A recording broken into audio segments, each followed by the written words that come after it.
Chapter 1391. Ren Ying felt as if she had had a very long dream. In her dream, she had already arrived at the underworld.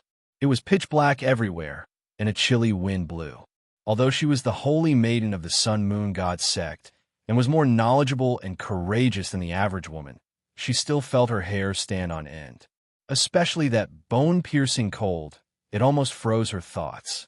She wandered aimlessly in this empty and cold world, unknowingly following the crowd of other little ghosts. Oh, that's not right. It should be called a ghost tide. She involuntarily arrived at the bridge of helplessness. Meng brought her a bowl of soup and asked her to drink it. Ren Ying was a little hesitant. She faintly felt that she couldn't drink this soup, as if someone important was waiting for her. But when she thought about it carefully, she couldn't remember that person's name at all. Even his appearance was a blur. A man covered in golden light appeared and knocked over the bowl of Meng Po's soup. Then he picked her up and ran back, with a large group of ghost constables chasing after the two. Due to a woman's reserved nature, Ren Ying subconsciously wanted to push away the man who was hugging her. But after pushing a few times, the man hugged her even tighter. Although she was extremely shy, the warmth from the man's body dispelled the bone-chilling coldness she had felt since coming to this world. She suddenly felt a little reluctant to part with this comfort. Ren Ying pushed a few times to no avail. In the end, her strength grew weaker and she tacitly accepted the man's hug. She had always wanted to see the man's appearance. Unfortunately, she didn't know if there was something wrong with her eyes or if it was because he was shrouded in golden light. But his appearance was always blurry. Who on earth is he? Ren Ying lazily stretched her body in his arms. There was a huge question mark in her heart. Just like that, she raised her head and looked at the man. Ren Ying was suddenly delighted to find that her vision became a little clearer. Although it was only a little change, it was enough to excite her. She tried to open her eyes wide. The world began to clear up bit by bit, and the hazy mist on the man's face also dissipated bit by bit. Finally, she saw the man's appearance clearly. Under the illumination of the golden light, the firm lines of his face became even more handsome. Song Qingshu. A name appeared in Ren Ying's mind, but she was still confused. Who was Song Qingshu? Then, memories surged in like a tidal wave. Names, incidents. She remembered them all. At the same time, she also remembered all the things that had happened between her and Song Qingshu. He doesn't look so annoying when he's asleep. Ren Ying smiled as she looked at the face in front of her. But in the next second, her smile froze because she realized that this was not a dream. She was really close to that person. Ren Ying subconsciously took a step back. Suddenly, she felt that something was wrong with her body. She looked down in disbelief and saw the other party's bare chest first. But that wasn't what she was concerned about at the moment. She immediately shifted her gaze to her own body. A woman's panicked scream rang out from the hut. Song Qingshu woke up in a daze and happened to meet Ren Ying's angry gaze. Before he could say anything, Ren Ying threw something at him. Despicable, pervert, and pervert, taking advantage of me. Even though she kept scolding him, Song Qingshu wasn't angry at all. He just looked at her excitedly. Ren Ying was even more embarrassed and angry. She desperately waved her hands and scratched his body. Song Qingshu suddenly pulled her into his arms. Before she could react, he lowered his head and kissed her. Woo-woo! Ren Ying's almond-shaped eyes were wide open. She struggled with all her might. Her nails dug into his body, but Song Qingshu didn't seem to feel it. He just hugged her tightly and kissed her desperately. I finally saved you, Song Qingshu said silently in his heart. Seeing the excited look in his eyes, Ren Ying seemed to feel something. Her struggling hands gradually slowed down. After the initial instinctive reaction, she gradually recalled a lot of things. When she gradually sank to the bottom of the water, he walked out from the morning sun. He hugged her by the river and cried bitterly. In the small hut, he used his body to warm her. He constantly transferred his internal energy to her. Finally, she fell asleep from exhaustion. It was strange. She clearly didn't have a heartbeat before, but she actually remembered everything that happened just now. After recalling all this, the softest part of Run Ying's heart was touched. She thought of the thought before she jumped into the river. Why is it that every time I'm in danger, it's you who appears to save me? Recalling all the things that happened when Song Qingshu saved her, Ren Ying could clearly feel his deep love for her. Then she remembered that she had already married him. She couldn't help but secretly feel bitter. What a bastard. Why did he bully me in the past? Sometimes human feelings are so strange. Love and hate are separated by a thin line. Ripples appeared in Run Ying's calm heart, and her tenderness grew stronger and stronger. Unknowingly, her hand stopped struggling and gently hugged the man on top of her. Ren Ying gradually closed her eyes and began to kiss him back. Feeling the change in her, Song Qingshu couldn't help but be ecstatic. He kissed her even more passionately, as if he wanted to rub her whole body into his. Because the river water had soaked their bodies, Song Qingshu was worried that the cold would invade their bodies, so he took off his clothes. At this moment, the two of them were naked. As they hugged and kissed each other intimately, their bodies gradually reacted. Feeling the change in the man's body, Ren Ying's face turned red. She wanted to push the man on top of her, but she didn't know why she didn't use any force after pressing her slender hands on his chest. However, she didn't push him. Instead, Song Qingshu pressed her shoulders and gently pushed her to the ground. Faintly sensing what was about to happen, Ren Ying bit her lips, but in the end, she didn't say anything. Song Qingshu picked up her legs and gently pressed them against each other. Ren Ying was so embarrassed that she turned her head away and didn't dare to look at him. Her skin was already so red that it looked like it was about to bleed. "I'm here." Song Qingshu gently looked at her. Ren Ying's heart beat wildly. She, who had always been shy, didn't know how to answer in this kind of situation. In the end, she only vaguely responded. Receiving the beauty's permission, Song Qingshu lowered his waist. Just as he was about to step on the ground, Ren Ying suddenly frowned and began to cough violently. "What's wrong?" Feeling the change in her body, Song Qingshu quickly stopped and asked. "Nothing, you can continue." Ren Ying had just opened her mouth when she couldn't help but spit out a mouthful of blood. Song Qingshu hurriedly helped her up and held her in his arms. With one hand, he began to check her pulse. His heart sank when he felt the chaotic and weak pulse. "I'm sorry." Ren Ying's face was apologetic. She pressed her face against his chest and listened to his steady heartbeat. Although her body was very uncomfortable, she was exceptionally calm at this moment. "It's my fault. I forgot that you just used the burning blood technique and soaked in the cold river for so long. Your body is already extremely weak." Song Qingshu's face was full of self-blame. "How did you know I used the burning blood technique?" Ren Ying curiously asked. "I found out from the people in the loyal army." Song Qingshu checked her pulse while frowning. "Most of the blood in your body has been consumed. I'm afraid it will take a long time for you to recover." Ren Ying faintly smiled. "Why are you comforting me? I know that once I use the burning blood technique, it will consume at least 30 years of my lifespan." Song Qingshu fell silent. Although he hadn't seen the burning blood technique's mantra, Ren Ying's current condition was indeed not optimistic. She had burned her blood, soaked in the bone-chilling river for so long, damaging her meridians. Then, she had barely been pulled back from the gates of hell by him. Calculating it all, it was likely that she had lost more than 30 years of her lifespan. "You don't have to trouble yourself. I don't regret this choice. If I hadn't used it at that time, I wouldn't have had the chance to meet you now." Seeing the sorrow on his face, Ren Ying considerately comforted him.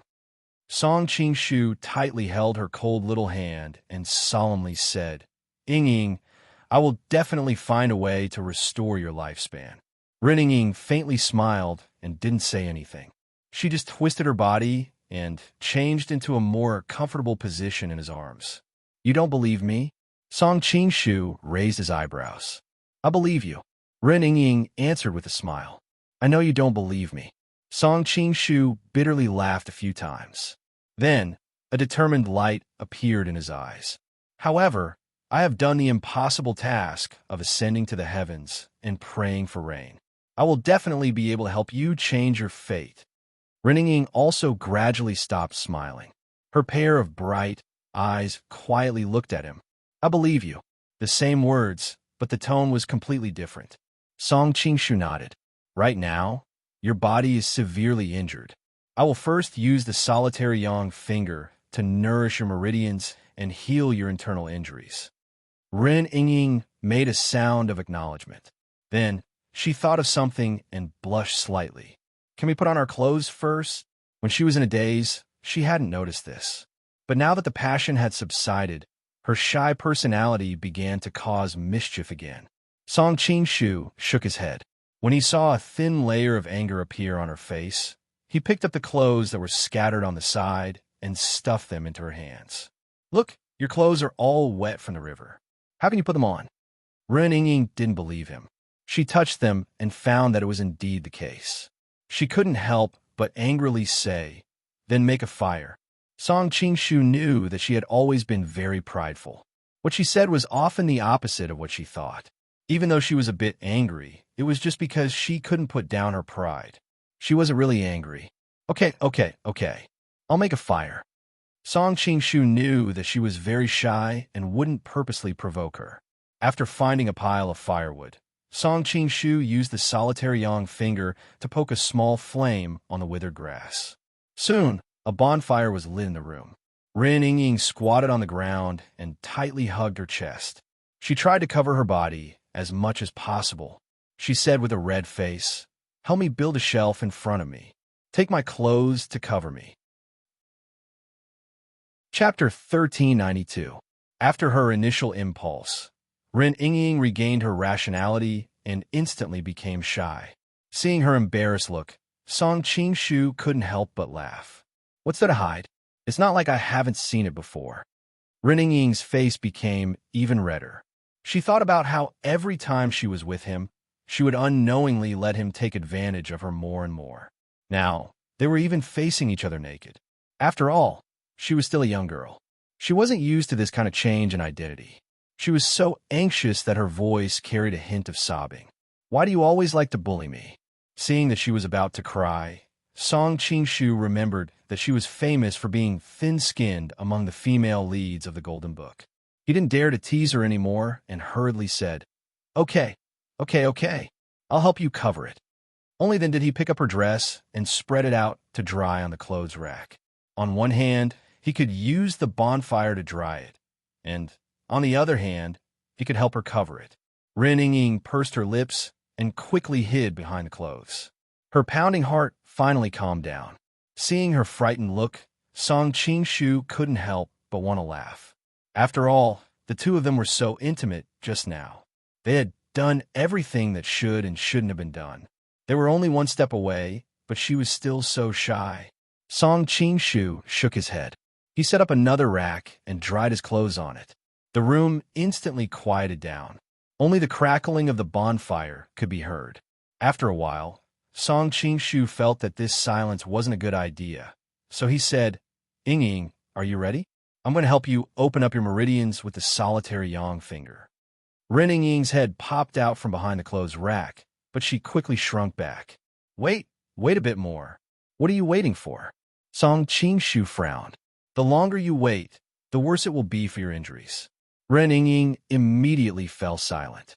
How could she not know this? After a long time, she replied, Wait for my clothes to dry. Song Qingshu was speechless.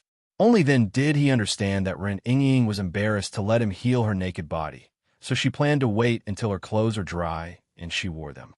But these clothes are all wet. How can they dry in a short time? Song Qingshu couldn't help but feel a headache coming on. Ren Ying did not answer, but Song Qingshu could feel her stubbornness and persistence.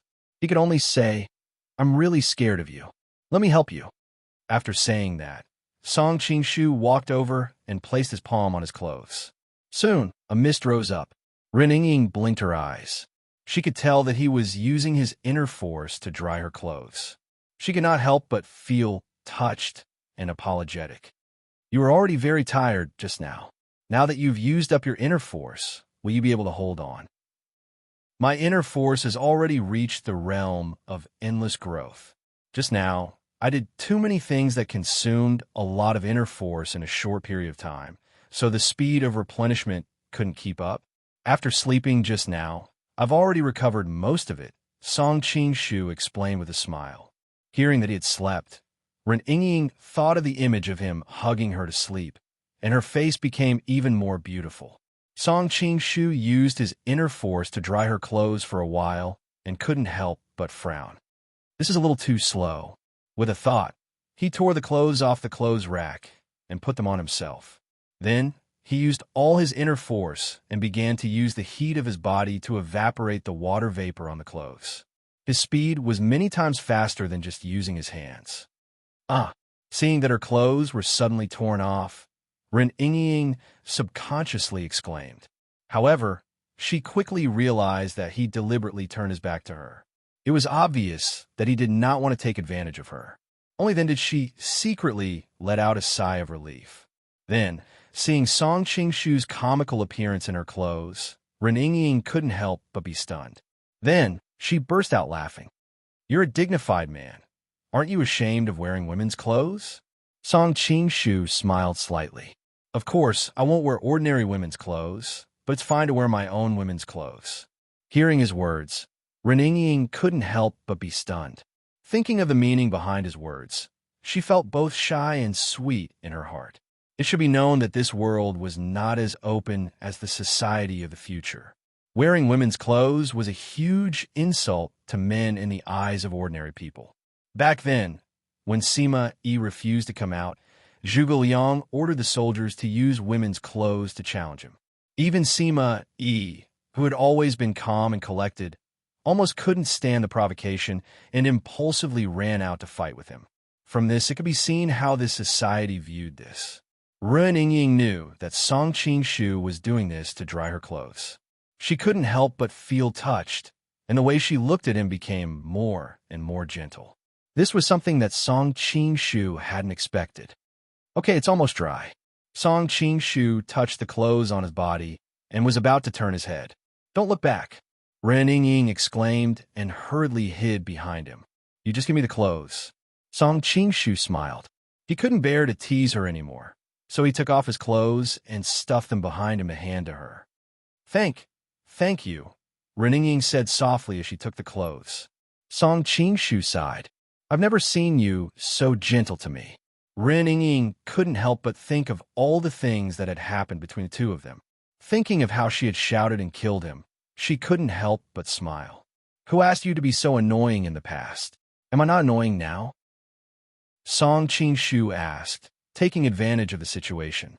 Ren Yingying quickly put on her clothes. She could still feel the warmth of the other party's body. Her heartbeat sped up when she thought about how the same clothes had been worn by a man. She bit her lips and whispered, "He's still as annoying as ever." Even though she said that, the flirtatious tone in her words had completely betrayed her inner thoughts. At this moment, Song Qing-shu felt that the hard work of the night was worth it. Thinking of the other's injuries, he hurriedly asked, "Are you dressed?"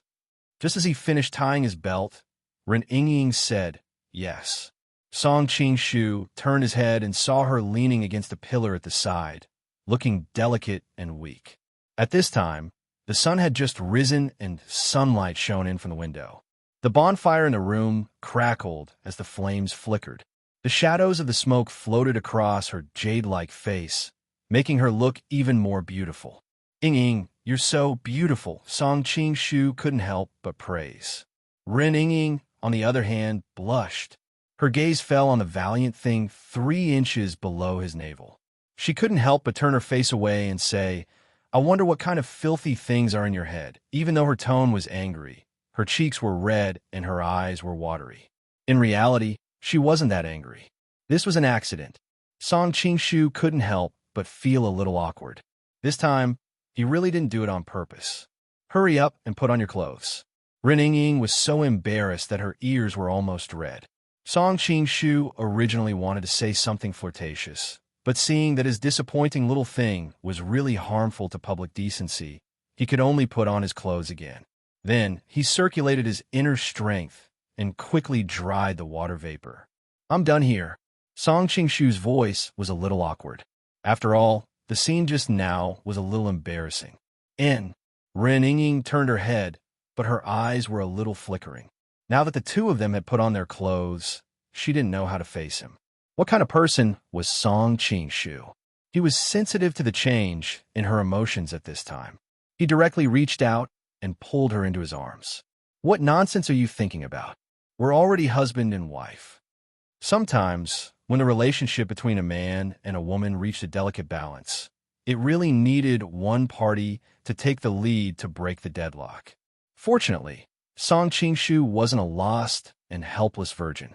Ren Yingying was in his arms. Although her body was a little stiff at first, she quickly relaxed. She couldn't help but pout. That was a lie. It was a fake marriage. Song Qingshu reached out and pinched her nose. If I remember correctly, it was someone who begged me to marry her. Ren Yingying couldn't help but clench her fist and hit him. At that time, I didn't know your real identity. Who told you to lie to me? I can only say that the heavens are looking out for me. If I didn't happen to see it, I wouldn't even know when my wife got married to someone else.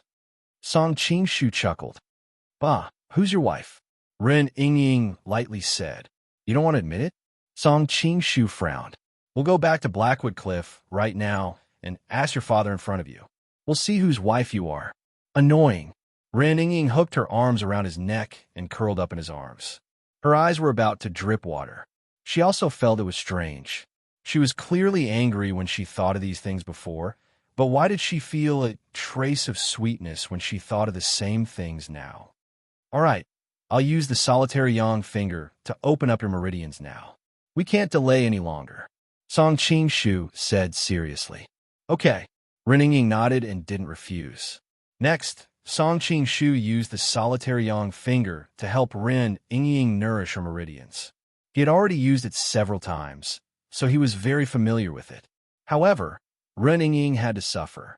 She was an extremely shy girl, yet she had to accept a man poking at her sensitive parts.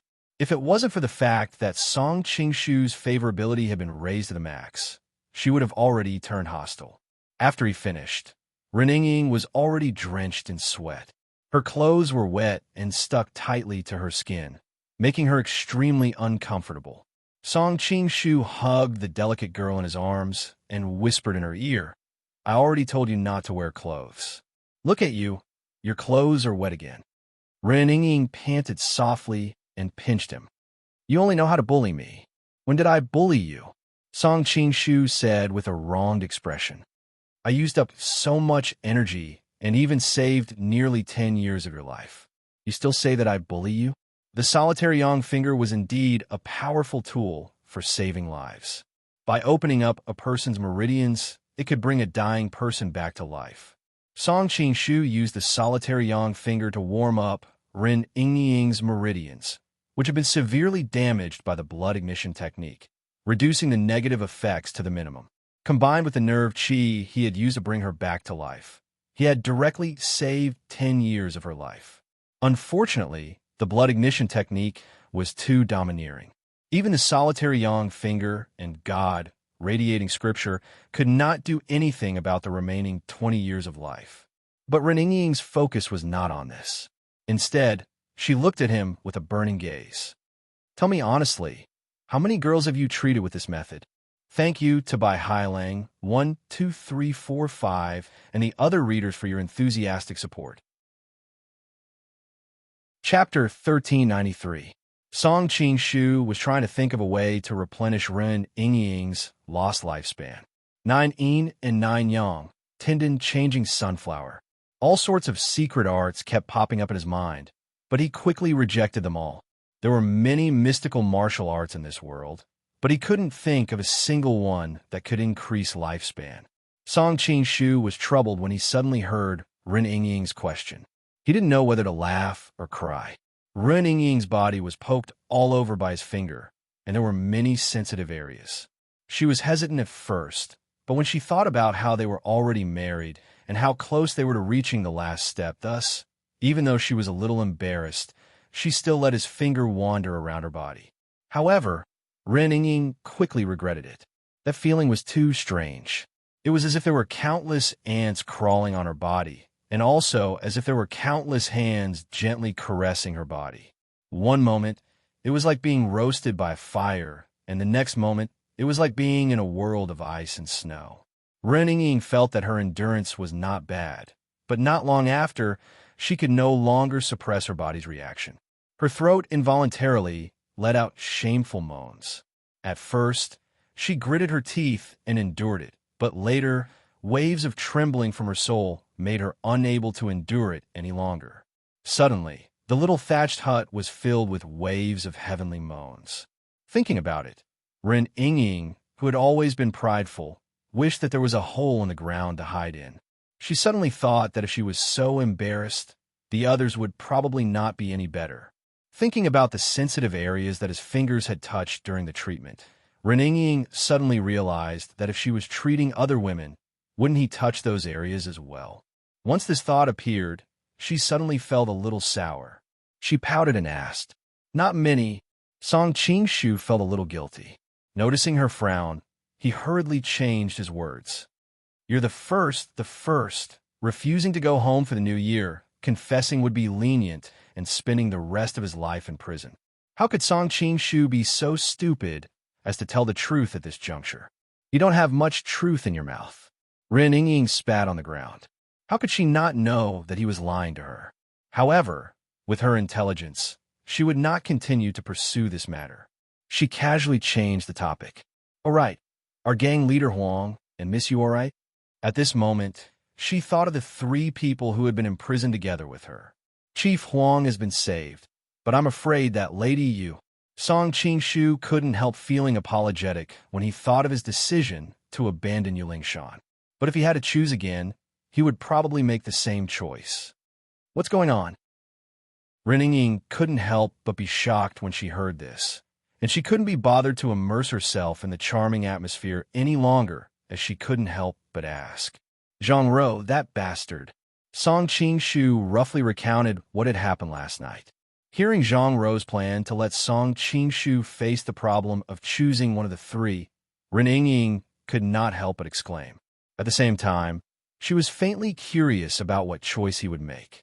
When she heard that he went directly to the Gem Mountain, she could not help secretly admiring his calmness and analysis in a panic. When she heard that Zhang Ro deliberately gave the wrong address of the 3 people so that they would regret it for the rest of their lives, she could not help but hate the cunning and viciousness of the other party. When she heard that he almost ran all over the city of Lin and in the middle of the night to save her, she could not help but feel touched and lucky. Poor Lady Yu. Ren Ying frowned slightly. Although what happened yesterday was thrilling, it could be said that the final outcome was relatively happy, except for Yulingshan. I also know that I'm sorry for her, but in that case, I can't leave you to save her. Song Qingshu looked at her quietly with his eyes full of firmness, but he secretly sighed in his heart. Lin Pingji will probably hate me to death this time. Knowing that he chose her without hesitation, Ren Ying was greatly moved. But when she thought of something, she could not help but sigh faintly. I'm afraid that Chong, young hero Linghu, will be heartbroken. Recalling what happened in Green Bamboo Alley that year, she knew better than anyone else in the world Linghu Chang's love for Yulingshan. Although Yulingshan's death was not caused by her, to some extent, it was also because of her that Yulingshan could not be rescued. Thinking of this, she could not help but feel very guilty. You changed the way you address me so quickly. Are you worried that I'll be jealous? Noticing the change in the way she addressed him, Song Qingshu's heart moved. He could not help but poke her shoulder and ask curiously. Ren Ying blushed and whispered, After all, I'm already married to you. It's not convenient for me to address other men like that. Looking at Ren Ying's change, Song Qingshu was not surprised. It was not that there was no love that would last forever in this world, but that kind of love could only be achieved under many harsh conditions. For most love, getting along with each other day and night, the 2 parties' lives often intersected, which was the basis for building a good impression. If the 2 parties didn't have the opportunity to get along, then the love would lose the soil that it relied on to survive. Even if they loved each other before, it would slowly fade away later. The later version of Old Thief Shinkai Makoto's 5 centimeters per second was similar to this principle. The male and female protagonists were childhood sweethearts and loved each other deeply. They thought that when they grew up, the other party would be their other half. Unfortunately, because of the work of their parents, the male and female protagonists were forced to transfer schools and separate. Later, the distance between the two parties became more and more distant. Although in the beginning, the male and female protagonists still insisted on writing letters to each other. As time passed, the two parties realized that there was less and less to talk about. No one knew who was the first to give up writing letters. The two people who were once deeply in love finally parted ways. Many boys and girls saw this ending and felt sad. But as they grew older, they gradually realized that the ending of the two was inevitable. The male and female protagonists did love each other deeply in the beginning, but they only loved the image of each other when they were young. As they grew up, they came into contact with new people and new things. They had long since become brand new people. Their image when they were young was just a small part of their new image. Because of time and space, the male and female protagonists did not understand the new side of their other half at all. It was destined that the feeling of love could not return to the past. Although the relationship between Ren Yingying and Ling Huchong was pretty good, there were too few things that happened between the two of them.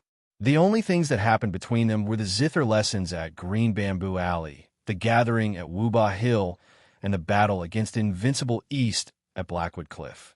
During this period of time, she had also interacted with Song Qingshu quite a bit. Not long after that, Ren Yingying and Ling Huchong were forced to separate. The time they spent together was far less than the time they spent together with Song Qingshu. Later on, even more shocking things happened between her and Song Qingshu. In truth, Song Qingshu's importance in Ren Yingying's life had long since surpassed Ling Huchong's. All she lacked was an opportunity for her to realize this. And the experience of being on the brink of life and death just now was the perfect opportunity. Does this count as me successfully flirting with someone? I've sinned. At first, Song Qingshu was a little apologetic. However, he had long understood that there was no such thing as fairness or reason in love. Very quickly, he decided to face everything calmly. Looking at Ren Yingying's adorable expression, Song Qingshu's heart skipped a beat. He couldn't help but tease her. Didn't you also call me Brother Chong when we were married? How could Ren Yingying withstand such teasing? She immediately flew into a rage out of humiliation. You're still as scoundrel as before, Song Qingshu repeatedly begged for mercy. After much difficulty, she finally calmed down. Ren Yingying suddenly said, let's go back. We have to investigate Miss Yu's whereabouts after all. Song Qingshu also stopped smiling. With a solemn expression, he nodded, all right. Before leaving, Song Qingshu suddenly stopped in his tracks. He took out an ingot of silver and placed it on the table. Looking at Ren Yingying's puzzled expression, he explained, this is the supply station prepared by the hunters. We made a mess of it and even used up a lot of things. We should at least compensate them. Ren Yingying looked at him with a strange expression. She shook her head and said, sometimes, I really feel like I don't know you. One moment, you're as evil as a demon. The next moment, you're as kind as a saint. Song Qingshu smiled slightly. I'm good to most people. It's just that I'm a little demonic to attract your attention. Shameless, Ren Yingying blushed and spat. However, a trace of a smile appeared on her lips. I didn't think that I would have the chance to see the sunrise. After leaving the thatched cottage, Ren Yingying looked at the rising sun in the east. She couldn't help but be filled with regret when she was being chased. If you're willing, I can accompany you to watch the sunrise every day. Song Qingshu walked to her side and hugged her shoulders tightly. You have so many women to accompany. How can you have so much free time? Ren Yingying faintly sighed. Previously, Yulingshan had already made her vexed. Now, there were even more powerful competitors. She suddenly didn't know whether she had made the right choice or not. Song Qingshu's scalp went numb. He wisely didn't continue to discuss this issue. He said, let's go find out Miss Yu's whereabouts first. Ren Yingying also didn't want to think about those vexing matters at this time. Song Qing brought Ren Yingying back to Lin's city. Originally, he thought that he would first return to the Prince of Qi's residence. There, he should be able to obtain the latest news. However, after hesitating for a moment, he still decided to head east of the city. No matter what, he needed to make a trip to Qingtai Bridge. Who would have thought that halfway there, a group of people would suddenly appear in front of them? The ones leading them were Lin Pingji and Li Jianan. Their faces were full of dejection and grief. Song Qingshu hesitated for a moment. However, he was very clear that he would have to face this moment sooner or later. Therefore, he walked over and called out apologetically. When Lin Pingji saw him, he revealed an expression of pleasant surprise from the bottom of his heart. "Brother Song." Pingji. Song Qingshu was thinking about how to explain Yulingshan's matter. However, Lin Pingji spoke first. "I'm sorry, Brother Song." Song Qingshu was confused. He thought, "Why are you apologizing to me?" However, Lin Pingji's next words made his expression change instantly. "We lost Chief Huang." Chapter 1394. Song Qingshu had been thinking about how to explain things to Lin Pingji when he suddenly heard this news. For a moment, he was completely dumbfounded. "What did you say?" "Gang leader Huang is missing." Lin Pingji's face was full of shame. Ren Yingying could also see that Song Qingshu's emotions were not normal. Somewhat worried, she walked to his side and gently held his hand. Song Qingshu took a deep breath, forcefully suppressing his anger and shock. Frowning, he asked what happened. "After you left yesterday, gang leader Huang told us to go to Qingtai Bridge to rescue senior sister. Because she was pregnant and unable to hurry, she took the initiative to stay." Lin Pingji revealed an expression of regret. "Because I was in a hurry to rescue senior sister, I agreed. I sent a portion of my men to escort her back to the estate while I took the rest to rescue senior sister." Who knew? Who knew? Song Qingshu's heart sank. Who knew what happened? On the way back from Qingtai Bridge, we received news that gang leader Huang and the others did not return to the Prince of Qi's estate. Lin Pingji answered. Song Qingshu's heart sank. Even if Huang Rong and the others traveled at a snail's pace, they should have returned to the estate in the middle of the night. Clearly, something had happened along the way. What about the guards who escorted her? Song Qingshu did not hold out much hope. Since Huang Rong had disappeared, those people had clearly met with misfortune. According to the news from the Prince of Qi's estate, they were discovered in a small alley. All of them were heavily injured and are currently receiving treatment in the Prince of Qi's estate. Lin Pingji answered. Heavily injured? Song Qingshu raised his eyebrows. Not a single one of them died. Lin Pingji shook his head. Although their injuries are quite heavy, there is no danger to their lives. Song Qingshu was suspicious. Since Huang Rong had been kidnapped, it was obvious that silencing them would have eliminated the greatest number of clues. Why did they leave behind survivors? Let's return to the Prince of Qi's estate first. Song Qingshu knew that even if he went to look for them now, he would be like a headless fly. He should first ask the guard about the situation before making any further plans. Noticing that there was a carriage at the back of the group, Song Qingshu curiously asked, "Who was in the carriage?" "Is senior sister. She was frightened, and I found a carriage for her to rest." Lin Pingji was embarrassed when he answered. After all, he had lost Huang Rong, but in the end, he had saved his woman. Song Qingshu was astonished. "Miss Yu is all right?" How could he not be shocked? After all, under Zhang Rou's vicious scheme, he thought that Yulingshan had already been killed. Lin Pingji's tone was full of joy. Speaking of which, it's all thanks to the Li brothers. After listening for half a day, Song Qingshu finally understood what was going on. As it turned out, Li Jianan had run to the Prince of Qi's residence to inform the Prince of Qi. However, Li Haoyan had been discovered by Zhang Rou. Afterwards, the two sides had engaged in a fierce battle. Li Haoyan was no match for Zhang Rou and had escaped. Because Zhang Rou was worried that Song Qingshu would return at any moment, she did not have the energy to pursue him.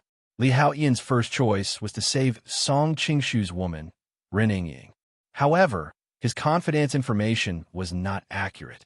Li Haoyan had thought that Ren Yingying had been taken to Qing Tai Bridge and had accidentally saved Yu Lingshan. Li Haoyan had decided to redeem himself. His first choice was to save Song Qingshu's woman, Ren Yingying. However, his confidence information was not accurate. He had thought that Ren Yingying had been taken to Qing Tai Bridge and had accidentally saved Yu Lingshan. Not long after, he had encountered Lin Pingji and his men. Of course, even though Li Haoyan was rash, he was not stupid enough to go along with Lin Ping. His original intention was to save Ren Yingying, not to save his woman. Song Qingshu had pushed all of this out based on his decision to go to Qing Tai Bridge. Li Rongnan greets the Prince of Qi. My brother is injured and is resting in the carriage. Please forgive him for not being able to greet you. Li Rongnan respectfully bowed to Song Qingshu. By now, Song Qingshu knew that the two brothers had decided to rely on him. He did not know whether to laugh or cry. If they had not alerted him, he would have already found the hiding place and rescued Ren Yingying and the other women. He would not have suffered so many twists and turns and nearly been separated from Ren Yingying. Now that Huang Rong had disappeared, Yingying had lost 20 years of her lifespan. He was so depressed that he wanted to curse. However, Song Qingshu knew that it was unreasonable to blame them. He could only lament at the fact that fate was playing tricks on him. At the very least, my relationship with Yingying has reached its current level. Song Qingshu constantly comforted himself. At the same time, he helped Li Rongnan up. Brotherly, please get up. In the future, we will all be on the same side. There is no need to be so polite. Li Rongnan had been feeling uneasy until the other party made such a gesture. Only then did he feel at ease. Reporting to my lord, my brother was injured. It is all thanks to General Wu that we were able to rescue Miss Yu. Li Rongnan added. General Wu? Song Qingshu seemed to sense something. He looked in a certain direction and saw that Ling Huchong was holding his sword and looking at the two of them expressionlessly. Ren Yingying obviously saw him as well. Her body stiffened, and she subconsciously wanted to let go of the man beside her. However, Song Qingshu grabbed hold of her hand, not giving her the chance to let go. Ren Yingying tried to pull him away, but to no avail. Suddenly remembering her current status, she sighed and let him do as he pleased. Ling Huchong's gaze fell on their interlocked hands. He did not move his gaze away for a long time. After a long time, he said to Song Qingshu, since you have returned, there is no need for me to worry about Miss Yu's safety. Farewell. Without waiting for the other party to respond, Ling Huchong turned and left. He placed his sword on his back and placed his hands on it weakly. Step by step, he disappeared into the street. His back view looked exceptionally bleak and lonely. Song Qingshu looked to the side thoughtfully. He saw that Ren Yingying was looking in the direction that Ling Huchong had disappeared in. He could not help but say sourly, Do you want to go talk to him? Don't worry, I am not jealous. Ren Yingying gestured for him to hold her hand tightly. She rolled her eyes at him unhappily. If you're not jealous, why did you grab me so tightly just now? Song Qingshu smiled embarrassedly. I was afraid that you would run away. Ren Yingying bit her lips and said softly, I have already done that with you. What are you still afraid of? In that instant, the charm and flirtatiousness that flowed from the tip of her brows made Song Qingshu's heart flutter. The two of them had actually had some intimate physical contact before. For example, when they were in the bathtub at Blackwood Cliff, it was no less erotic than when they were in the thatched cottage. However, there was a fundamental difference between the two. In the past, Ren Yingying had been forced to have intimate contact with him. But in the thatched cottage, she had completely opened her body and mind to Song Qingshu. If not for her internal injuries, the two of them would have probably already had sex. With Ren Yingying's personality, she was willing to go to such an extent. Song Qingshu suddenly felt that his previous actions were a little too petty. He could not help but say apologetically, Let's go talk to him. It could be a final farewell. Ren Yingying shook her head. Now that things have come to this, there is no point in saying goodbye. Let's go. Seeing her so carefree, Song Qingshu was at first startled, but then he smiled and followed after her. When the group returned to the Prince of Qi's residence, Chen Yuan was already waiting there. After a night's sleep, Luo Bing had completely recovered and accompanied Chen Yuan. Seeing that Song Qing had brought back yet another beautiful and refined woman, the two women were both stunned. At this moment, Ren Yingying's shock was even greater than theirs. Of the two women before her, one was devastatingly beautiful, while the other was graceful and charming. Moreover, they were both dressed as young married women. For a moment, Ren Yingying could not figure out the relationship between the two women and Song Qing. She opened her mouth, but did not know how to address them. That damned scoundrel, stirring up romantic debts everywhere. Although the two women's ages and attire did not indicate that they were Song Qing's wives or concubines, how could Ren Yingying not see the expression in their eyes when they looked at Song Qing? Only when they looked at their own men would they have such an expression. When she thought of Amaze, Zhou, Zhiruo, and Golden Snake, Camp's ninth princess, Ren Yingying felt her head swell. The scene of Agio reprimanding her in Golden Snake Camp was still vivid in her mind. Ren Yingying suddenly realized that her days in the future would probably be difficult to endure. Seeing that the situation was not right, Lin Pingji hurriedly said, "Elder brother Song, I'll take senior sister to rest first." Finished speaking, he left as if he was fleeing. Li Jinan also had a strange expression on his face. Although he very much wanted to chat with Song Qing and seize the opportunity to improve their relationship, the atmosphere in the air seemed to be filled with the aura of a Azura's field. He felt that staying behind was not a wise move. "I'll also go down first," Li Jinan followed. Song Qing nodded his head. "Go and find Pingji. He will arrange everything for you." Yes, Li Jinan felt as if he had been granted amnesty and hurriedly left. Only Song Qing and the three women were left in the room. For a moment, there was a strange silence. Seeing the three women staring at each other, Song Qing felt that he had to break the awkwardness. He stood up and introduced them to each other.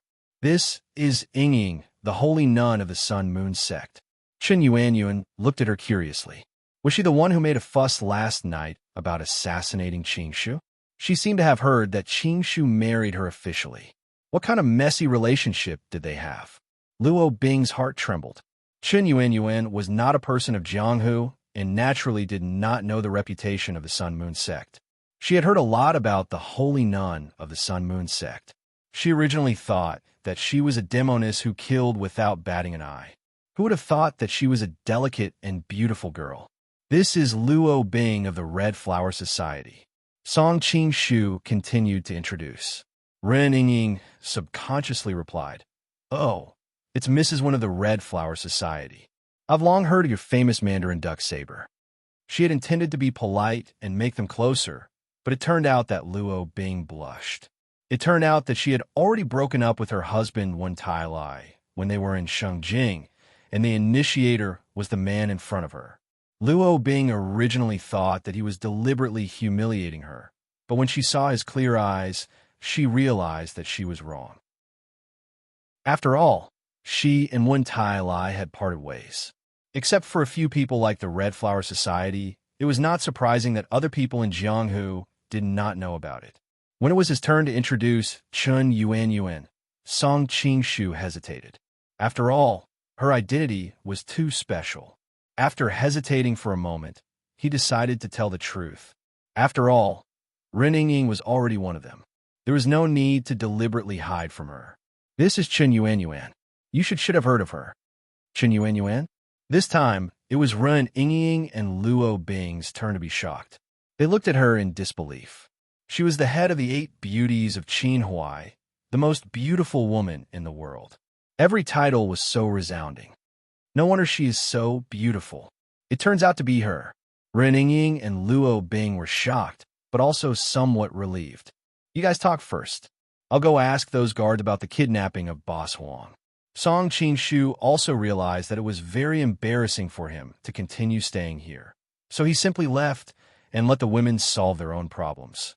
Anyway, Chen Yuan was good at dancing, Ren Yingying was graceful and generous, and Luo Bing was mature and generous. He thought that they should be able to find a way to get along harmoniously. Chapter 1395. After leaving the inner residence, Song Qing-shu went straight to the place where the guards were healing. He found a few of them with light injuries and were in good spirits to ask about what happened last night. Last night, when we were escorting Chief Wang back, we passed by the surging gold gate. Suddenly, two men in black appeared. The group of guards began to describe the scene. Two people beat you up like this? Song Qing-shu was puzzled. Most of these guards were carefully selected by Han Chuanzhou. Although they were not top-notch masters, they were agile. In addition, Huang Rong was with them.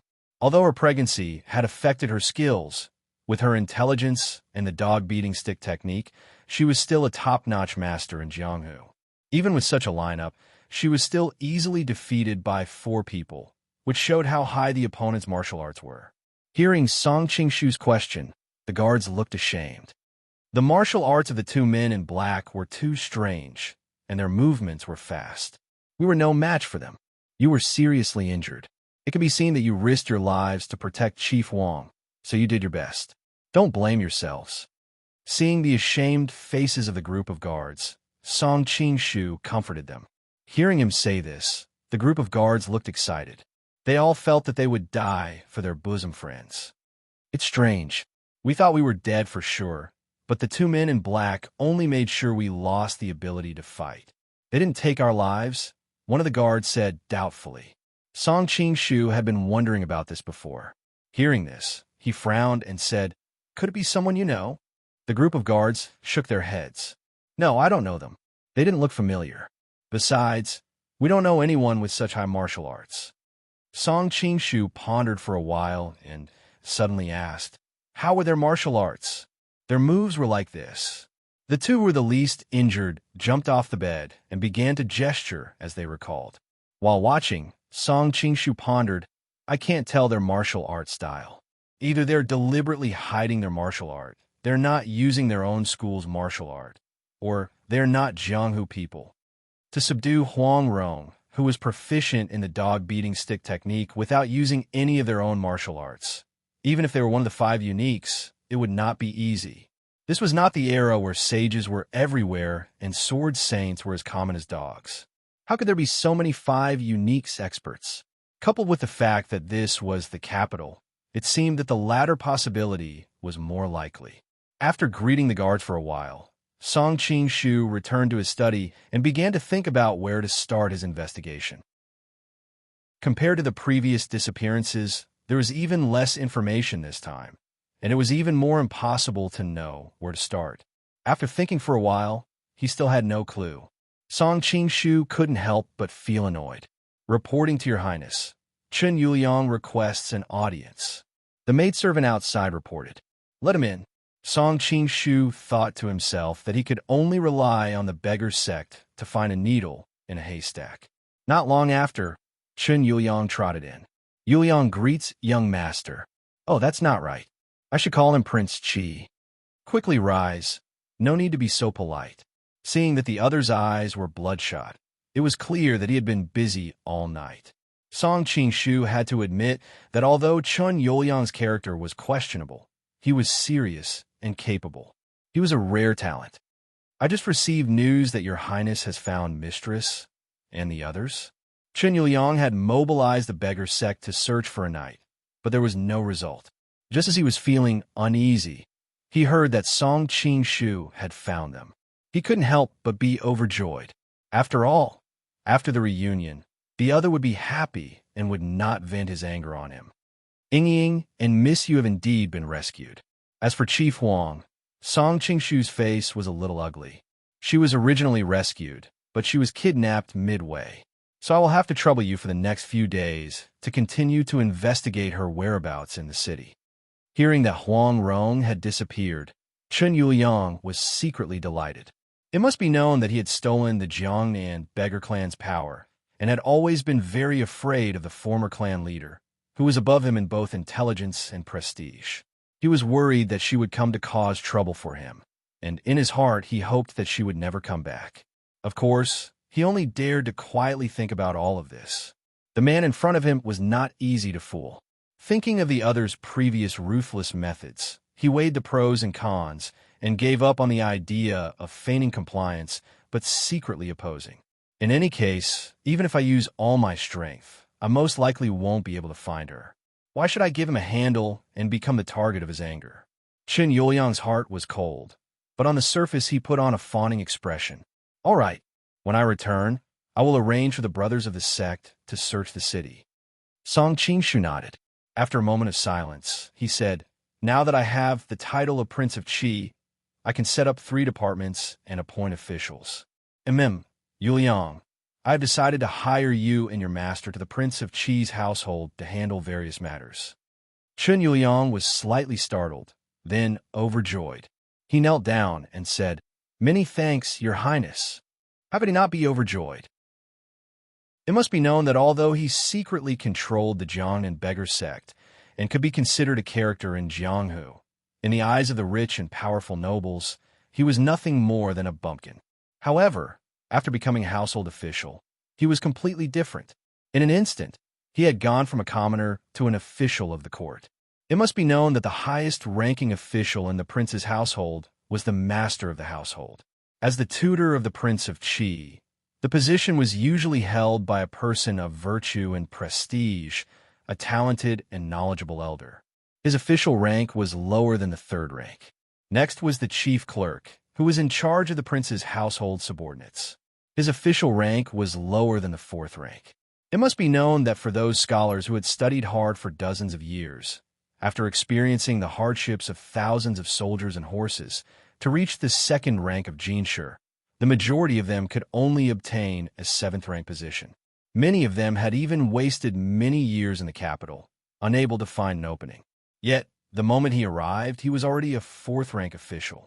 Seeing Chen Yuliang's ecstatic expression, Song Qingshu secretly nodded his head. Previously, he had relied on various kinds of coercion to force Chen Yuliang to obey his orders. After wielding the stick for too long, he had to give Chen Yuliang a taste of the carrot. Only then would he be able to work for Song Qingshu with a peace of mind. After Chen Yuliang left, Song Qingshu thought for a moment and sent for Li Jiannan. Since Li Jiannan had taken the initiative to seek refuge, Song Qingshu had to put his heart at ease. The two chatted for a while. Finally, Song Qingshu appointed the 2 brothers as advisory counselors, or in other words, advisors and counselors. Their official rank was higher than the 5th rank. Li Jiannan was overjoyed. After all, they did not want to be bandits for the rest of their lives. They had always wanted a proper identity. Now, not only had they become an official, but they had also become a medium-sized general. How could they not be happy? Thinking of his mother's happy expression when she found out, Li Jiannan increasingly felt that seeking refuge with Song Qingshu was the best decision he had made in his life. Song Qingshu asked about the situation of the loyal army in the Debi Mountains. Now that Zhang Ro and her father were dead, and their trusted subordinates had been wiped out the night before, he decided to send the 2 brothers back to the Debi Mountains to reorganize the remnants of the loyal army. Li Jiannan was naturally willing. He had originally planned to do so. After all, it was easy to tell the difference between seeking refuge with an army and seeking refuge with 2 generals without an army.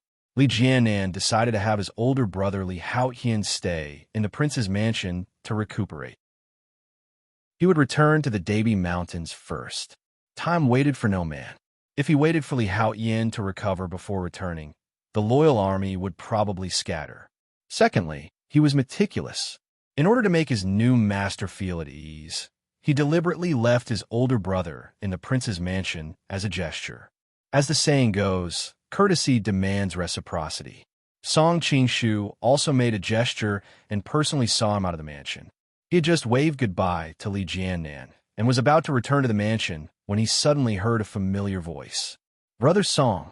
Song Qingshu turned his head and saw Gui Jing running over with an anxious expression. "Brother Gua, come in and sit."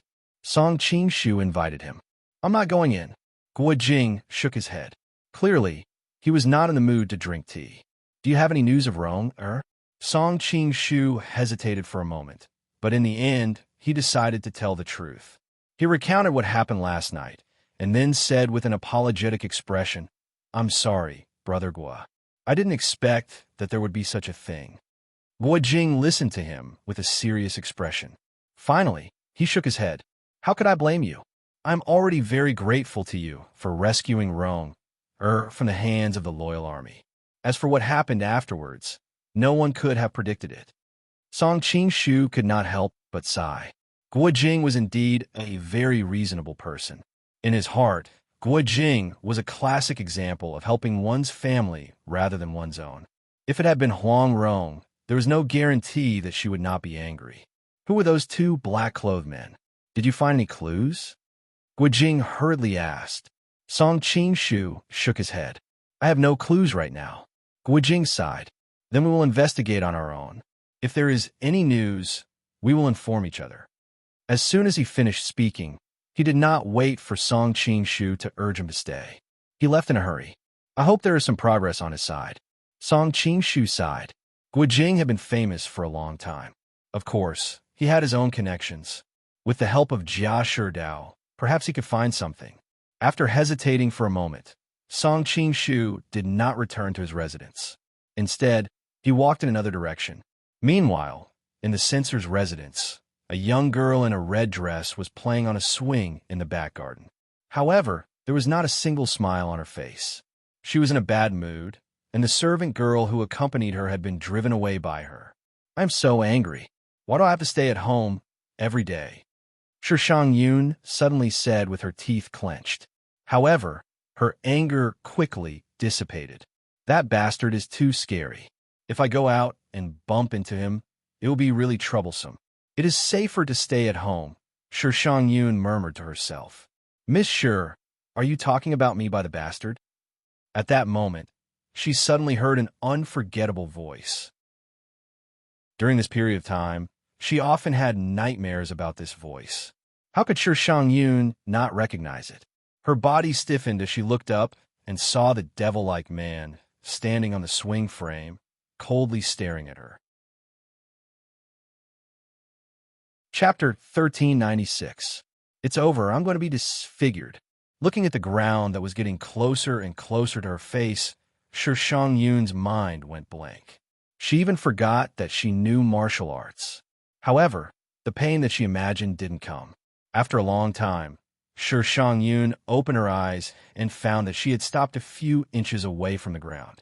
She mechanically turned her head and found that a steady and strong arm was clamping her waist. Put me down. Thinking that her body was touched by that person, Shishang Yun seemed to be greatly stimulated and struggled with all her might. Are you sure? Song Qing-shu asked coldly. Let go of me. Shishang Yun's mind flashed with the scene of him humiliating her in the beggar clan. She had already vowed in her heart that she would never let that man touch her again. Oh, Song Qing-shu didn't talk nonsense with her and directly let go of his hand. The woman in his arms fell to the ground as expected. Ouch, Shishang Yun screamed. Fortunately, she wasn't too far away from the ground, so she only felt a little pain from the fall and wasn't really hurt. Those damn girls usually chatter and annoy me, but at the critical moment, they disappeared one by one. Shishang Yun rubbed her sore, but while looking in the direction of the maidservants. Although she knew that with this demon's martial arts, those maidservants would be useless here, but it made her feel more at ease to have familiar people around her. No need to look, they've already been knocked out by me. Song Qing-shu seemed to have seen through her thoughts and said coldly, What do you want? Shishang Yun crossed her arms in front of her chest and looked at him vigilantly as she backed away. Seeing her nervous expression, Song Qing-shu didn't know whether to laugh or cry. Don't worry, I'm not interested in your body without breasts and butt. Shishang Yun held her breath. The other party had clearly stated that he wouldn't bully her, but she wasn't happy at all. Instead, she almost exploded with anger. She thought to herself, which eye of yours saw that I have no breasts and butt?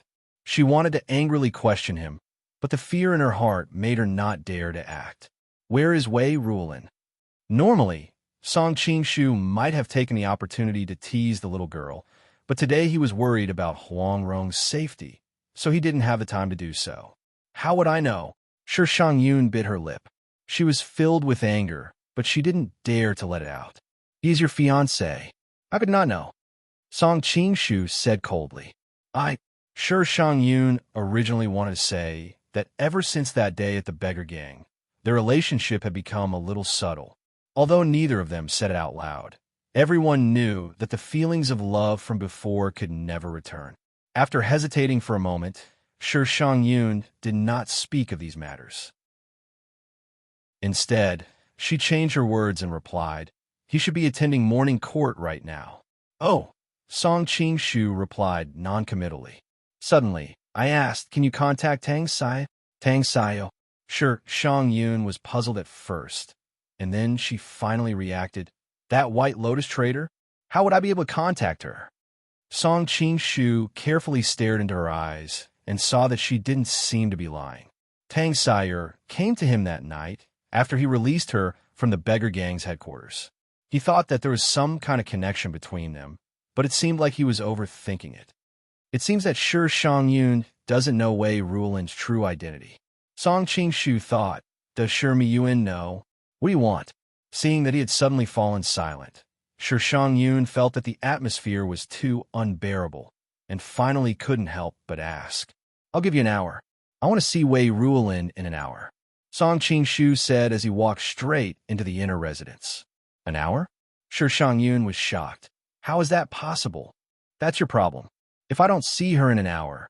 Song Qing-shu paused, and then he moved closer to her ear and blew gently. "You know the consequences." Oh, Sure Shang-yun hurriedly stepped back, and her delicate skin was already covered with a layer of fine goosebumps. "You're shameless." Song Qing-shu shrugged. "As long as you find Wei Ruolin in time, won't everything be fine?" At this time, the two had already arrived at Sure Shang-yun's boudoir. Song Qing-shu stretched and directly lay down on her bed. "I'm going to sleep for a while. Remember, it's an hour." Song Qing-shu had been running around for a day and a night, and had only taken a short nap in the cottage. He was inevitably a little tired, and decided to conserve his energy first so that he could find Huang Rong later. Seeing that he was directly lying on her bed, Sure Shang-yun's face instantly turned red. Half of it was anger, and the other half was shyness. After all, she was the only one who had slept on this bed, and the quilt was all her personal belongings. Now that another man was sleeping on it, how could she not be ashamed and angry? If it were any other man, she would have already called for the servants to drag him out and break his legs. Unfortunately, the other party was Song Qing-shu, and she could not do anything. "After you leave, I'll have the bed sheets and quilt thrown away." "No, I'll burn the whole bed."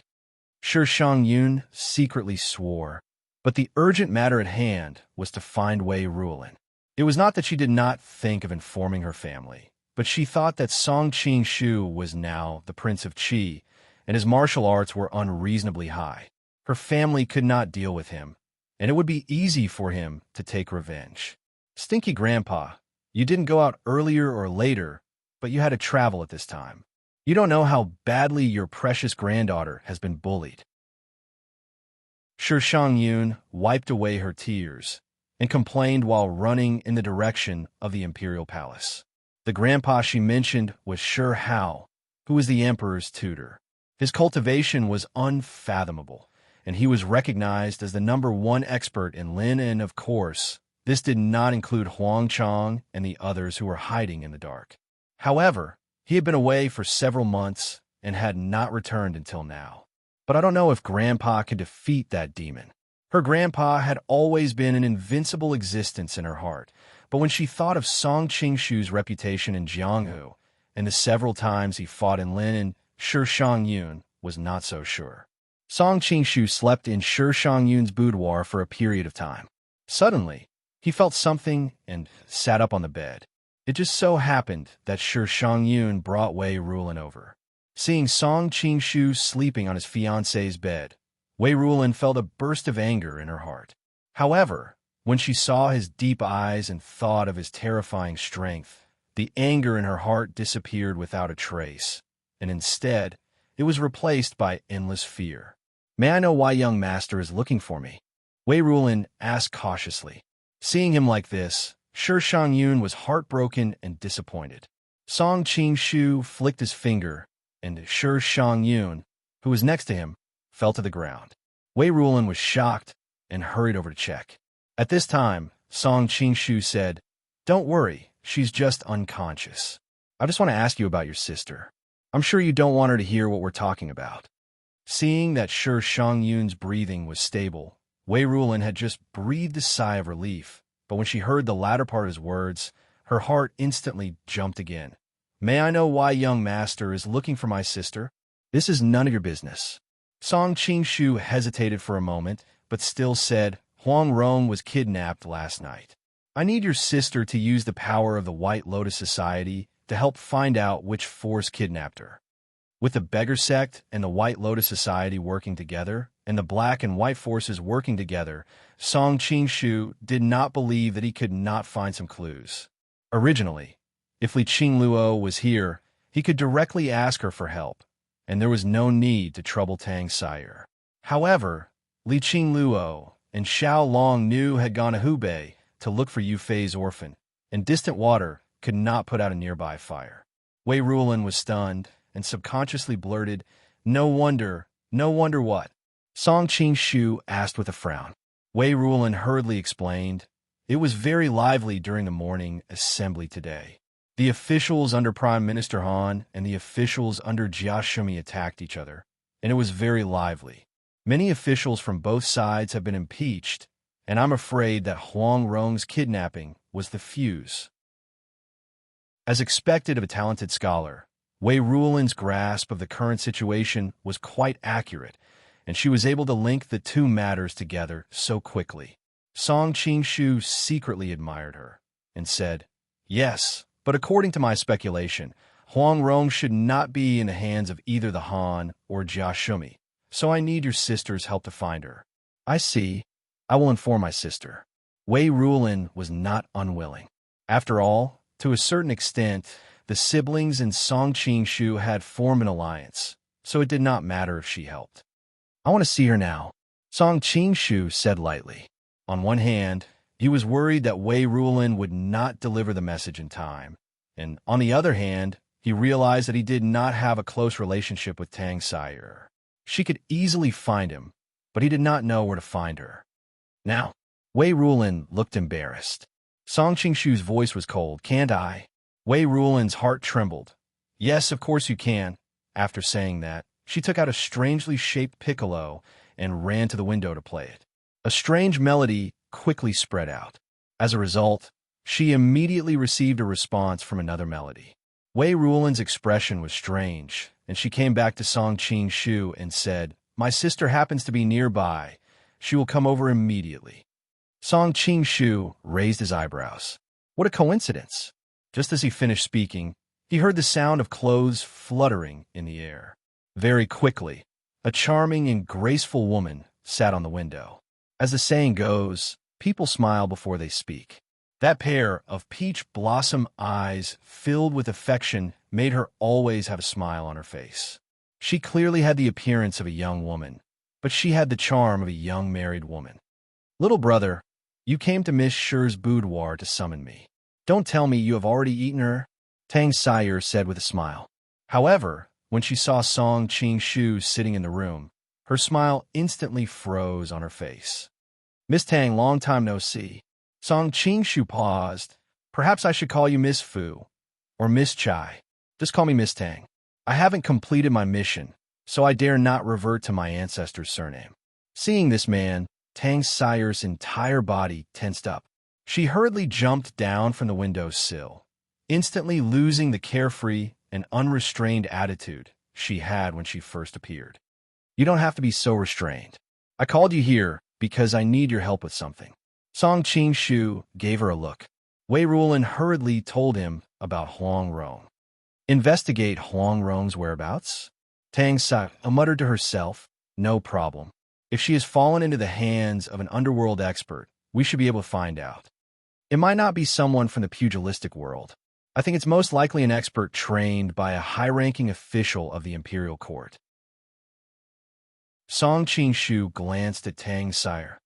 "I know that the White Lotus Society is inextricably linked to the nobles and ministers of the imperial court, so I need you to investigate in this direction." Chapter 1397.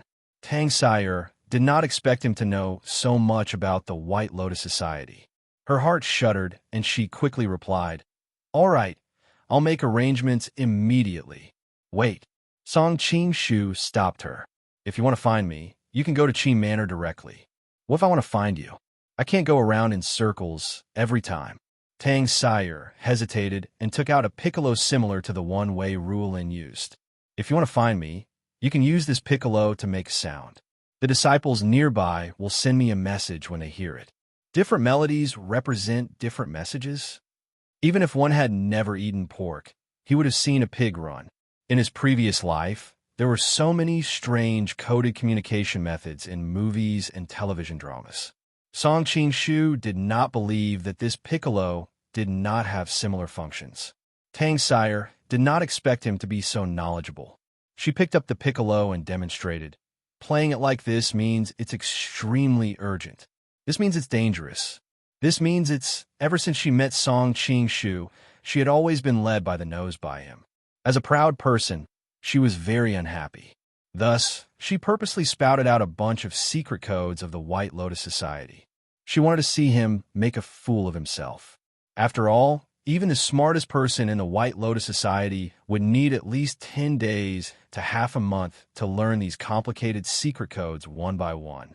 Now that he had poured them all out like beans, Tang Sire could already imagine the scene of Song Qing Shu asking her for guidance with an awkward expression. Tang Sire almost laughed out loud when she imagined him being humiliated. "Did you remember it, young master?" Tang Sire held back her laughter and asked seriously. Song Qing Shu was expressionless. With a suction force, the piccolo flew into his hand. He then brought it to his mouth and repeated the melody she had just played. Like this. Tang Sire was dumbstruck. She had never expected that he would be able to remember everything, and she couldn't help but look at him with a complicated expression. No wonder young master is able to laugh proudly in the martial world. Just based on your photographic memory, there aren't many people in this world who can compare to you. Song Qing Shu coldly snorted. "Instead of trying to flatter me, you might as well put away your petty thoughts. Don't do it again. If you tease me like this again, I won't let you off easily." "I wouldn't dare." Tang Sire felt a chill in her heart. It turned out that the other party knew exactly what she was thinking. "Hurry up and arrange to investigate Huang Rong." Song Qing Shu put the piccolo into his pocket. "Hey," Tang Sire stretched out her hand. She thought to herself that the piccolo was my personal possession. She had originally planned to give him a new one, but who knew that he would accept it so quickly? At the thought of his lips brushing the place where she often blew, Tang Sire suddenly had a strange thought. "Isn't this an indirect kiss? Anything else?" Song Qing Shu asked curiously. It's okay." Tang Sire squeezed out a smile and said a few words to her brother before disappearing out of the window. After Tang Sire left, Song Qing Shu stretched out his hand and unsealed the acupoints of the unconscious Shi Shangyun. "What did you do to me?" As soon as Shi Shangyun woke up, she immediately covered her chest and took a few steps back. She looked at him with a panicked expression. Song Qing Shu was speechless. "Your fiancé was next to me. How could I molest you in front of him?" Shi Shangyun turned around and saw Wei Ruolin standing awkwardly at the side. She then heaved a sigh of relief. "All right, I'm done with my business. I'll take my leave first." Song Qing Shu left these words and disappeared. Shi Shangyun's jaw almost dropped. After a long time, she said indignantly, "This bastard's martial arts are really high." Yeah, Wei Ruolin also sighed faintly. She didn't know why, but she was always filled with fear towards that man. Now that the outsiders had left, it was reasonable to say that Shi Shangyun and Wei Ruolin should have a lot to talk about. However, the two of them looked at each other and realized that they were full of thoughts but couldn't say anything. "You rest well. I'll take my leave first." When Wei Ruolin saw his fiancée's big watery eyes, unpleasant scenes in the beggar's sect kept appearing in his mind. At the same time, it seemed to constantly remind him of his incompetence, making him feel as if he was sitting on pins and needles in front of Shi Shangyun. "Okay," Shi Shangyun responded in a low voice. On the surface, both of them were still polite. However, both of them understood that they could no longer return to the intimate feeling they had before. When Song Qing-shu returned to the Qi Palace, he found that the three women were still chatting.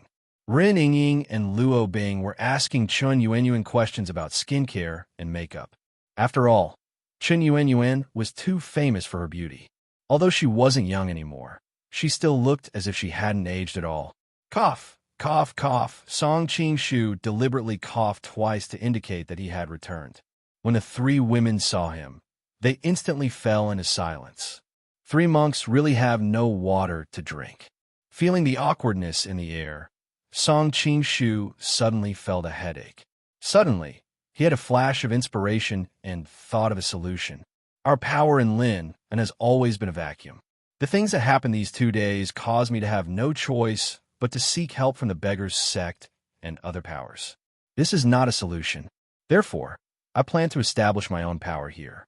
Yingying, you will be in charge of these matters. Me? Ren Yingying had a difficult expression on her face. In fact, her temperament had always been like a wild crane or a cloud. In the past, most of the time when she was in the Sun-Moon sect, she lived in seclusion in Luoyang's green bamboo alley. It was somewhat difficult for her to handle these matters. Just as she was about to refuse, she heard Song Qingshu's voice. Yingying, I know your temperament. However, now that Zhuo is in charge of the territory in Yangzhou, and Jiao is in charge of the Golden Snake Camp, if you don't have any power under your command, I'm worried that you will be bullied in the future. Ren Yingying blushed, thinking that it's fine as long as you don't bully me.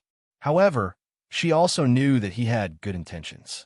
Seeing that he was thinking for her, she was extremely moved. Then, all right then. Although Ren Yingying didn't like these things, she wasn't stupid. Thinking of the situation in the future, she finally agreed. However, your body is currently weak and needs to be nursed well. Let big sister Luo help you. Song Qingshu continued. Me? This time, it was Luo Bing's turn to be dumbfounded. In fact, ever since she was rescued, she hadn't thought about how to face Song Qingshu. Originally, she had planned to bid farewell to him as soon as possible. After all, in the eyes of most people, she was still the fourth sister-in-law of the Red Flower Society. It wasn't appropriate for her to live with another man. Who knew that he would make such a request first? Weren't you two chatting happily just now? Could be that big sister Luo wants Yingying to drag her weak body to work. You should know that because she used the great art of blood ignition, she has lost 20 years of her lifespan. Song Qingshu stared intently into her eyes. Luo Bing almost fainted from anger. She thought, in private, you treat me like a slave, but now you call me big sister Luo so intimately and even use Miss Ren's injury to pressure me. Just as she was about to open her mouth to refuse, she saw the gentleness in his eyes. For some reason, she nodded and said, all right.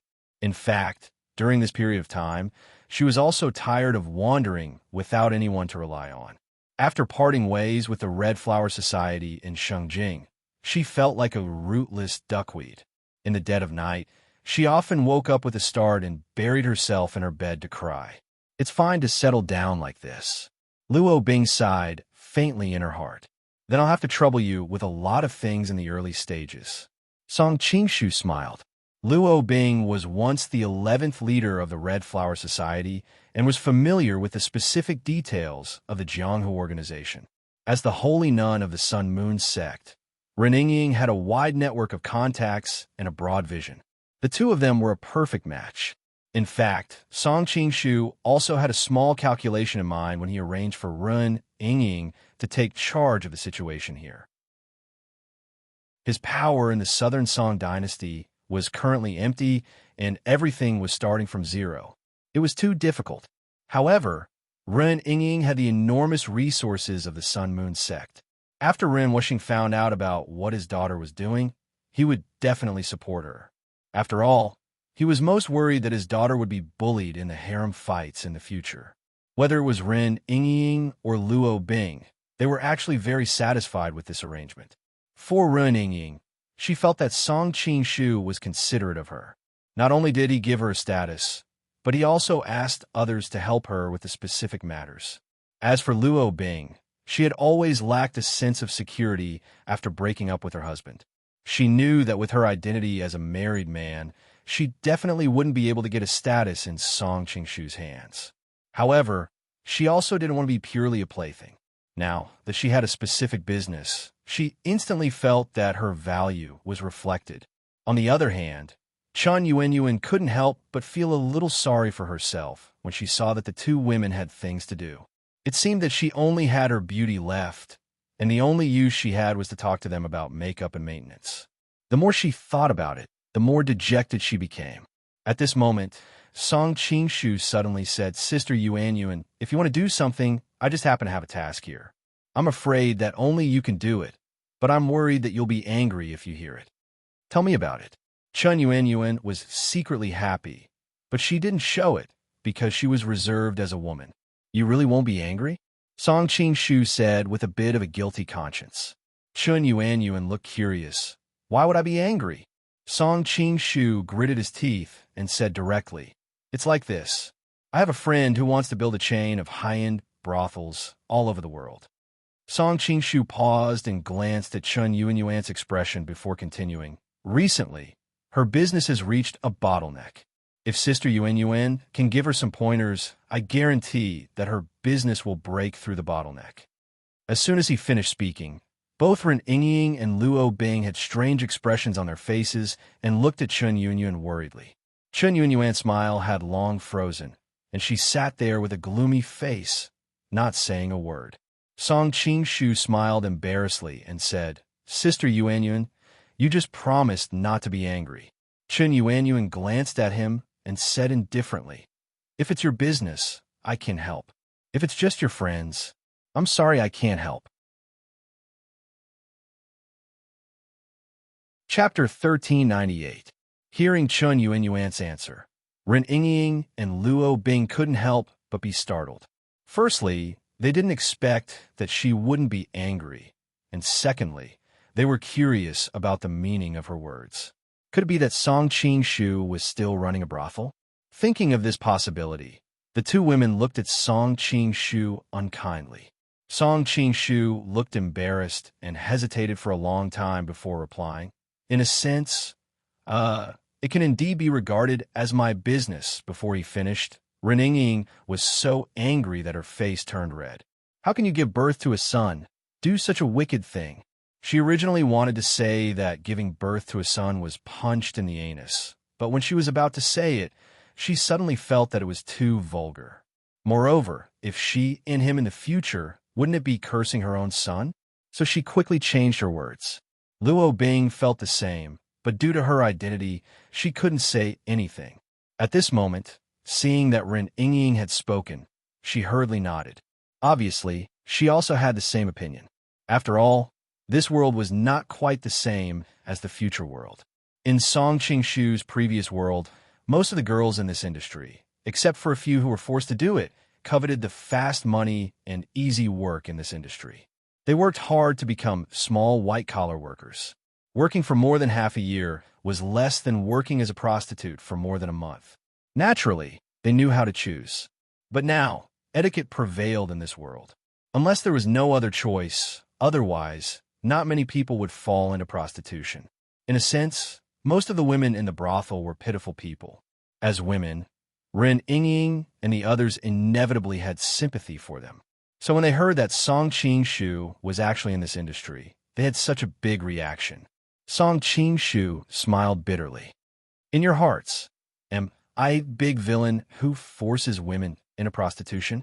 Seeing that Ren Yingying and Luo Bing nodded in unison, Song Qingshu's face darkened. "I can't guarantee other places, but those brothels under my management will never be forced. After all, I don't want to make money from the brothels. I just want to use the environment of the brothels to build an information network." Only then did Ren Yingying's expression soften a little, but she still couldn't help but snort. "You make it sound nice, but where are you going to find so many women who are willing to be prostitutes?" Song Qingshu sighed. Nowadays, in this era of great strife, the world is in chaos. Every day, thousands of families are destroyed, and countless orphans and widows are born. How can a brothel be short of people? They are already so pitiful, and you still want to send them to the brothel? Ren Ying glared at him. Compared to starving to death by the roadside, isn't it much better to end up in a brothel? Song Qingshu replied calmly. Starving to death is a small matter. Losing your chastity is a big matter. For a woman, what is more important than reputation? Ren Ying clearly disagreed with his logic. Ying, you have lived a luxurious life since you were young. You have never tasted the feeling of starvation. You have to know that when people are about to starve to death, that feeling of living a life worse than death will force them to do anything. Seeing that Ren Ying's expression was a little ugly, Song Qingshu paused, and his tone became gentle. And I don't control their fate after saving them, but give them a chance to choose freely. A chance to choose? Ren Ying looked at him curiously. Song Qingshu explained, yes, I'm not a philanthropist, and I didn't save them for nothing. I need them to repay me with labor. Ahem, don't look at me like that.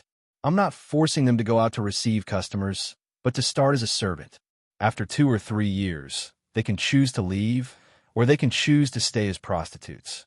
Of course, they can also choose to stay as, he didn't finish, but the meaning was already very clear. At that time, they will definitely choose to leave. Who would stay to be that? Ren Ying's face was slightly red, and she snorted. Miss Ren, you're wrong. Chun Yuanyuan, who had been silent at the side, suddenly spoke. You have to know that most women have no relatives, and they don't have any skills. In this chaotic world, if they leave the protection of a brothel, their fates will be even more miserable, so most people are willing to stay in the end. Ren Ying had a puzzled expression, and then she remembered that Chun Yuanyuan had also lived in a brothel. Since she said that, then it was most likely the truth.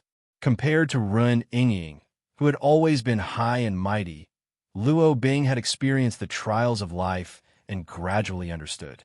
And for all brothels, there will be a large number of thugs. One is to protect the safety of the guests, and the other is to deal with those disobedient women. Chun Yuanyuan frowned, as if she had recalled some unpleasant experience. Many sisters are unwilling to receive customers at first, but the brothel will let those thugs rape them or use drugs to stun them, humiliate them, and take away their most precious things. After that, most people often accept their fate, but there are still a few who are strong-willed, and in the end, they will choose to commit suicide. She had always been trained as a top courtesan, so she had never experienced this kind of tragedy. But just because she hadn't experienced it didn't mean that she hadn't seen it. Similar things happened almost every day in the brothel. Chun Yuanyuan faintly sighed. If your brothel can really not force women, for those people who have a hard life, I don't know how much of a kindness it will be.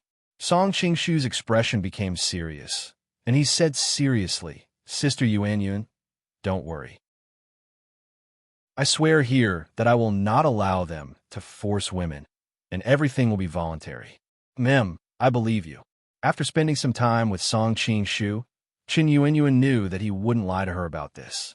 As for those women who voluntarily fell into prostitution, she couldn't care less. Unlike Ren Ying, who had lived in a brothel for a long time, she knew that there were many women who loved ease and hated work. They were greedy for money and fame, and would indeed willingly become prostitutes. So, Sister Yuanyuan is willing to help now? Song Qingshu said happily. Chun Yuanyuan revealed a mischievous smile. I also want to see what your brothel is like, and I can also monitor whether what you said is true. That's no problem. When the time comes, I'll give you an imperial sword. If I discover any similar behavior, you can hold me responsible. After experiencing one bad news after another, there was finally some good news. Song Qingshu knew that with Chun Yuanyuan's experience and knowledge in the industry, He Qing's brothel business would rise to the next level with her guidance. When that happened, the information network would be set up even faster. In the next few days, Luo Bing began to prepare for the establishment of a branch, and Chun Yuanyuan was in the study thinking about the plan to renovate the brothel. Song Qingshu had been warming Ren Ying's meridians, and the rest of the time, he went out to look for Huang Rong. Unfortunately, there was no progress at all. In the study of the Rongwa mansion, Jia Sherdao looked at Guijing, who had stubble all over his face, and couldn't help but frown.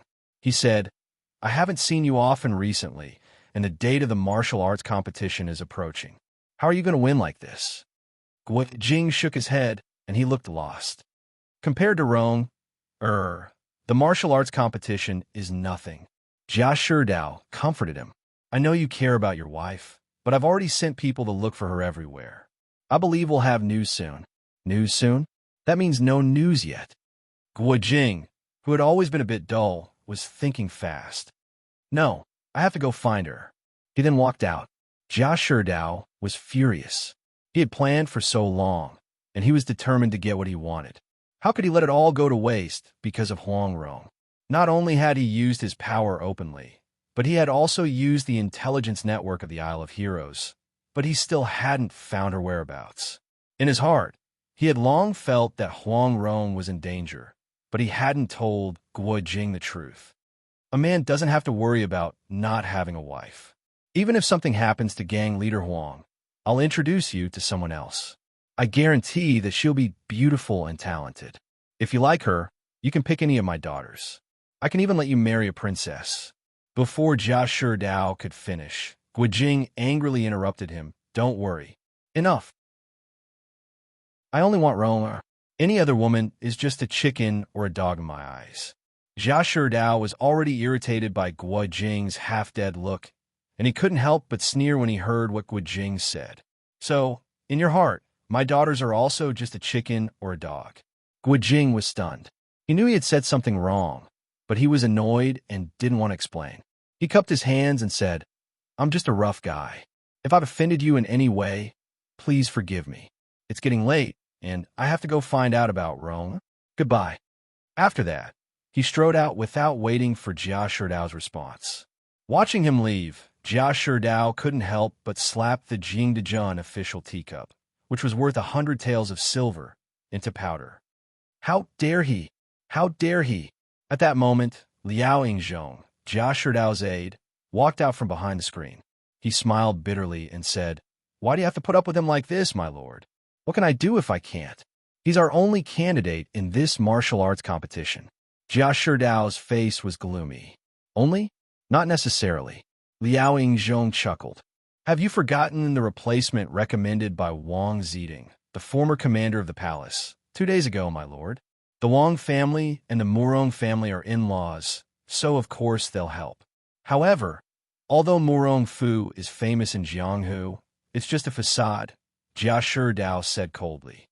As the saying goes, Xiaofeng in the north and Murong in the south. I've seen Prince Murong's martial arts. Although he's not at the Grandmaster level, he's still outstanding among the younger generation, Liao Yingzhong answered. He's not outstanding. Not to mention Song Qing-shu, who's younger than him. He can't even catch up to him. Jia Sherdao snorted. Even Wu Tianda is no match for him. Liao Yingzhong smiled bitterly. Song Qing-shu is a monster. Forget about the younger generation.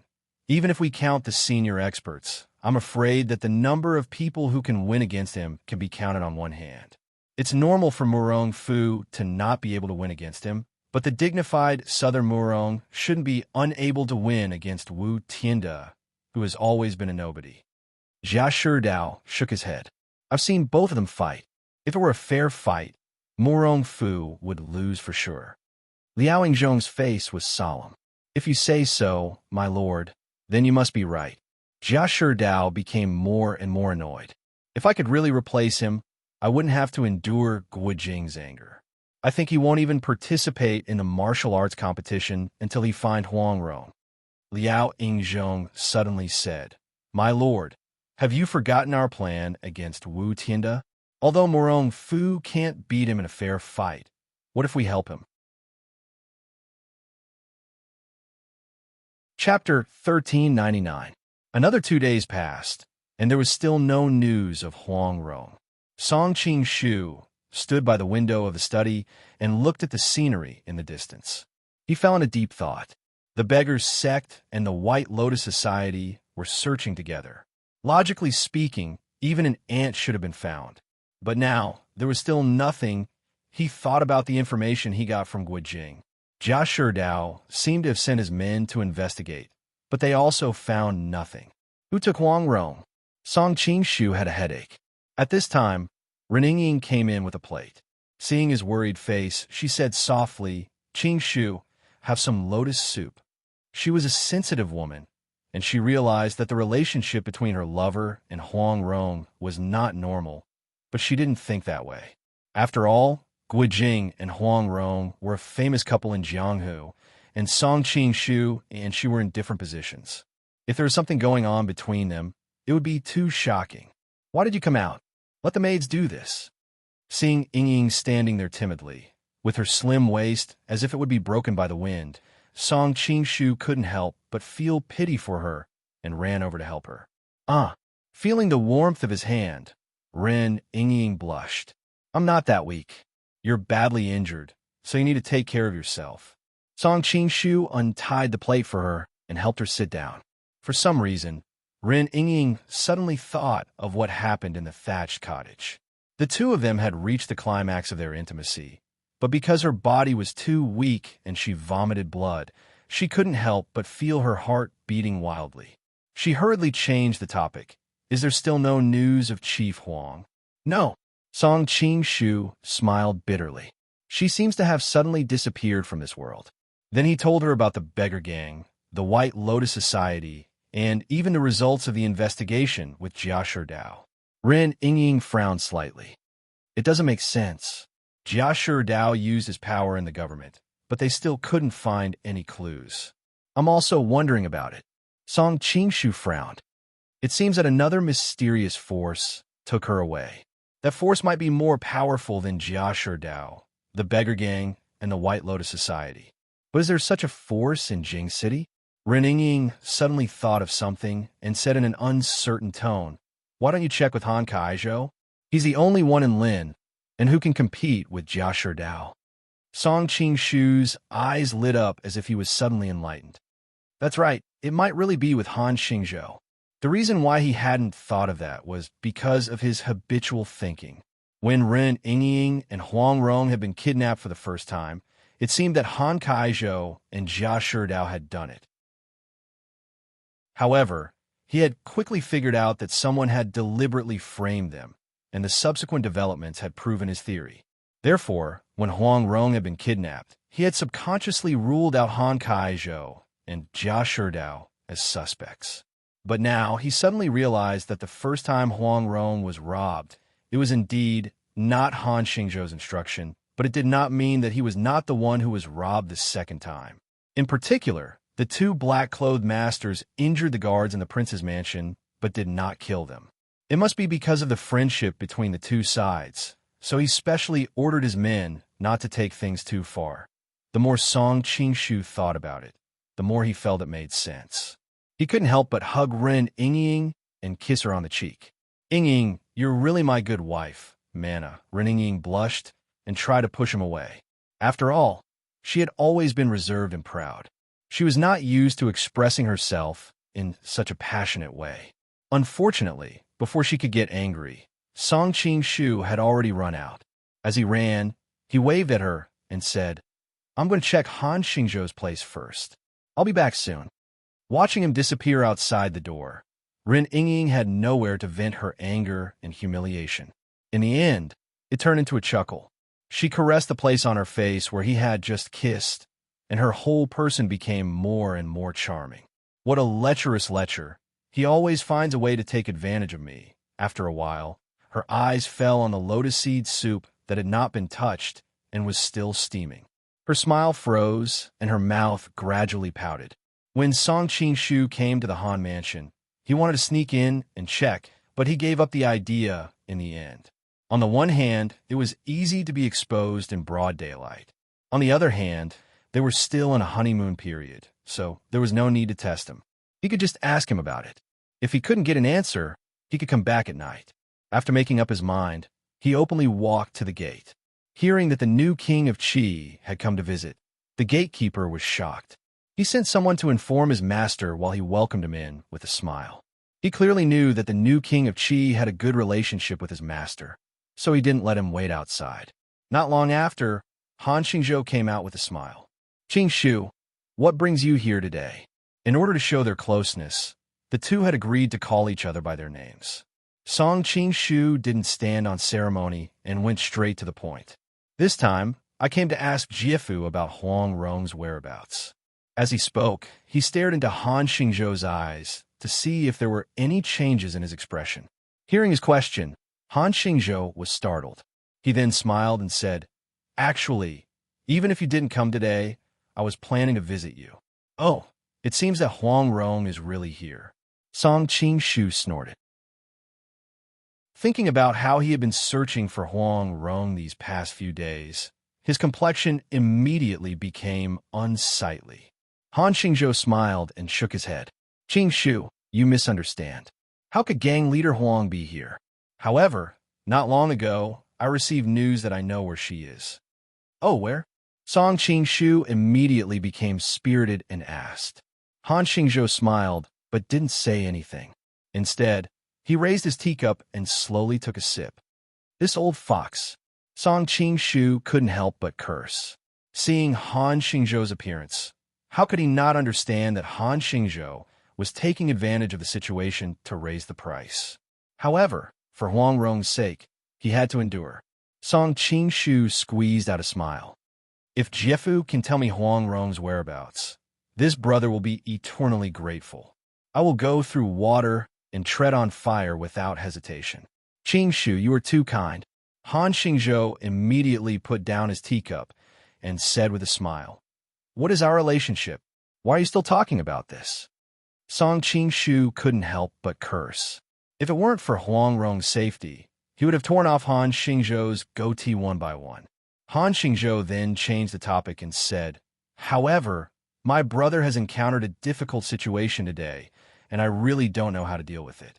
If you can help me, Qing, that would be great." "Jiafu, please go ahead." Song Qing smiled, but he was secretly greeting his ancestor. Han Xingzhou said with a smile, "Here's the thing. Tomorrow, there will be a martial arts competition in the palace." Song Qing was shocked. It turned out that the day of the martial arts competition had already arrived. He had been so busy looking for Huang Rong that he hadn't even noticed the passage of time. Suddenly thinking of something, Song Qing asked, "Is Jia Sherdao still sending Guojing to participate?" He had thought that if even he was like this, Guojing wouldn't care about the martial arts competition at all. As expected, Han Xingzhou shook his head and said, "They have already replaced him. It seems that Guojing is not in a good condition to participate in the martial arts competition anymore." Song Qing sighed. Guojing had missed such a good opportunity. Who knew how long he would have to wait for the next time he had a similar opportunity?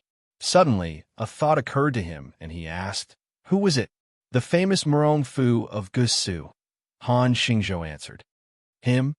Song Qing had a strange expression on his face.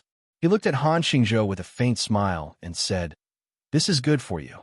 Murong Fu is no match for Ling Wu Tianda." Hearing this, Han Xingzhou couldn't hide his joy even though he tried to suppress it. He said, "That's what my advisor said. I was a little worried, but after hearing what you said, Qing, I'm sure of it." Song Qing was stunned. Only then did he realize that his status in the martial arts world had reached a level where his words carried enormous weight. Thinking of how embarrassed he was when he first entered this world, he couldn't help but feel that it was a lifetime ago. Shaking his head to dispel the thoughts in his mind, Song Qing looked back at Han Xingzhou and said, "In that case, what else is bothering you?" "Well, I'm certainly not worried about anything if it's a fair fight, but I'm afraid that Jia Sherdao will play some dirty tricks." Han Xingzhou sighed. "Dirty tricks?" Song Qing raised his eyebrows and thought. Huang Rong's disappearance caused Guojing to forfeit, and Jia Sherdao had to replace him. "I don't know if that's a dirty trick." Han Xingzhou took out an invitation from his sleeve and handed it over. He said with a wry smile, "Well, here comes the dirty tricks." Song Qing took it and saw that the invitation card was exceptionally exquisite. The frame was embroidered with silver thread, and the grade of it was instantly different from the ordinary invitation card. When he opened it, he couldn't help but exclaim, Duke Beijing invited Wu Tianda to attend the banquet. Yes. Han Xingzhou looked serious. Tomorrow is the fight. It's obviously not a good idea to invite Tianda to a banquet at this time. Is King Beijing on Jia Shidao's side? Song Qingshu asked curiously. I'm not sure about that. Han Xingzhou looked hesitant and then said, he has always been kind and has always had a good relationship with the ministers in the court. But I know that although he looks kind, he is actually very estranged from the others. At the same time, I know that he is not on my side. Now that he suddenly appeared at this critical moment, I even have reason to believe that he is on Jia Shidao's side. Can't you just not go? Song Qingshu asked curiously. He didn't understand what Han Xingzhou was thinking. If only it could be that simple. Han Xingzhou smiled bitterly. King Beijing's identity is very special. Anyway, it's not a wise choice to refuse his invitation. What's more, he told the emperor about this in advance. He has already persuaded the emperor, so I have no choice but to go. I see. Song Qingshu couldn't help but think of all kinds of scenes in the Shun Garden. Zhao Shicheng, Tang Wan, Lu Yu. Things are getting more and more interesting. Since there is no way to refuse, just go. How can I help you? Song Qingshu asked curiously. Of course we have to go. But if we let Tianda jump into a trap when we know it's a trap, isn't it obvious that we are being plotted against? So, Han Xingzhou glanced at Song Qingshu and said with a chuckle, can you go there for Tianda? Ren Yingying was full of anger. Ingman was also a forbidden word. Chapter 1400. Song Qingshu looked at him as if he was an idiot and said, Prince of Beijing invited Wu Tianda. Do you think I'm blind to go there and replace him? Han Kaizhou showed a mysterious smile and clapped his hands behind him. An old man came out of the inner room. Han Kaizhou pulled him and said, Mr. E is a master of disguise. With his skills, I'm sure you'll look exactly like Wu Tianda. Song Qingshu was shocked. Were there other masters of disguise in the world? Then wouldn't his greatest trump card be? The old man stroked his beard and chuckled. If I wanted to disguise myself as someone else, this old man wouldn't be able to do it flawlessly. But for Wu Tianda, that big beard on his face is the best disguise. Song Qingshu nodded his head in agreement. It should be noted that Ling Huchong had disguised himself as Wu Tianda, but no one in Lin had recognized him. Apart from the fact that Wu Tianda had moved to Chuanzhou to live in his youth, and that his father, Wu Ting, had died, the most important thing was that big beard. Everyone could only vaguely remember the obvious features of his big beard, so that his original appearance was somewhat blurred. Han Kaizhou continued, Tomorrow is the competition. I can't let Tianda take the slightest risk, so I left him in the mansion to recuperate and build up his strength. I hope he can go to the banquet in his place. Qingshu. With Qingshu's talent and martial arts, even if there's a trap at the banquet, it won't be difficult for you. Song Qingshu frowned as he thought in his heart that this was the truth. Presently, his cultivation was profound, and he'd even survived the incurable gold wave flower, so he really wasn't afraid of what sort of schemes the other party had. Seeing that he didn't answer, Han Kaizhou only thought that he was a little afraid and hurriedly added, Qingshu, don't worry. After all, Tianda still has the competition tomorrow, and they won't dare to hurt you openly. So it shouldn't be a big problem if you're careful. Song Qingshu looked at him and said, Brother Han, do you really know where Huang Rong is? Don't deliberately fool me into doing things for you. Hearing the faint killing intent in his voice, Han Xingzhou's heart trembled. He hurriedly put on a smile and said, What kind of relationship do we have? How could I fool you? Could it be that she's in danger because it took too long? Song Qingshu asked worriedly. Han Xingzhou thought for a moment before replying, According to the information I received, gang leader Huang won't be in any danger for the time being. All right, I will go to Prince Beijing's place. After getting the assurance, Song Qingshu felt relieved. After all, Han Xingzhou was one of the most powerful people in the Southern Song dynasty. Since he said so, he must be confident. Besides, given the current relationship between them, there was no need for him to take the risk of offending Song Qingshu to fool him. For the next 2 hours, the old man named Yi kept fiddling with Song Qingshu's face. Finally, a face that looked 80 to 90% similar to Wu Tianda appeared in the mirror. It's really amazing. Han Xingzhou, who was watching from the side, couldn't help but exclaim. However, Song Qingshu secretly frowned. The old man named Yi's skill was good. He made two completely different people look so similar, but that was all. With his eyesight, Song Qingshu could still see the slight difference between the current appearance and Wu Tianda's. It was reasonable to say that unless it was a close acquaintance, it would be difficult for others to notice the difference. However, Song Qingshu didn't want to take the risk. Who knew what kind of capable people Prince Beijing had? If they saw any flaws, it would be troublesome. Next, I will have to trouble Qingshu. Han Xingzhou handed over Prince Beijing's invitation. Song Qingshu nodded, took the invitation, put it in his bosom, and turned to leave. On the way, he really couldn't stop worrying. In the end, he returned to Prince Qi's mansion, planning to make up for the flaws left by old Yi. Meanwhile, Ren Yingying was sitting in her room in a daze, her hands resting on her cheeks. When she suddenly heard movement, she subconsciously turned her head. When she saw the other person's appearance, she couldn't help but jump in fright. Subconsciously, she blurted out, "Chong, young hero Linghu, it's you?" Song Qingshu was stunned. Only now did he remember that he was currently wearing Wu Tianda's appearance. Seeing the complicated expression in Ren Yingying's eyes, he couldn't help but be moved. He did not reveal his identity, instead continuing to pretend. He affectionately called out, "Yingying." Ren Yingying's expression became increasingly complicated. She muttered, "May I know why young hero Linghu has come today?" Song Qingshu deliberately imitated Linghu Chong's tone. "Young hero Linghu? Yingying, when did we become so distant?" Ren Yingying was silent.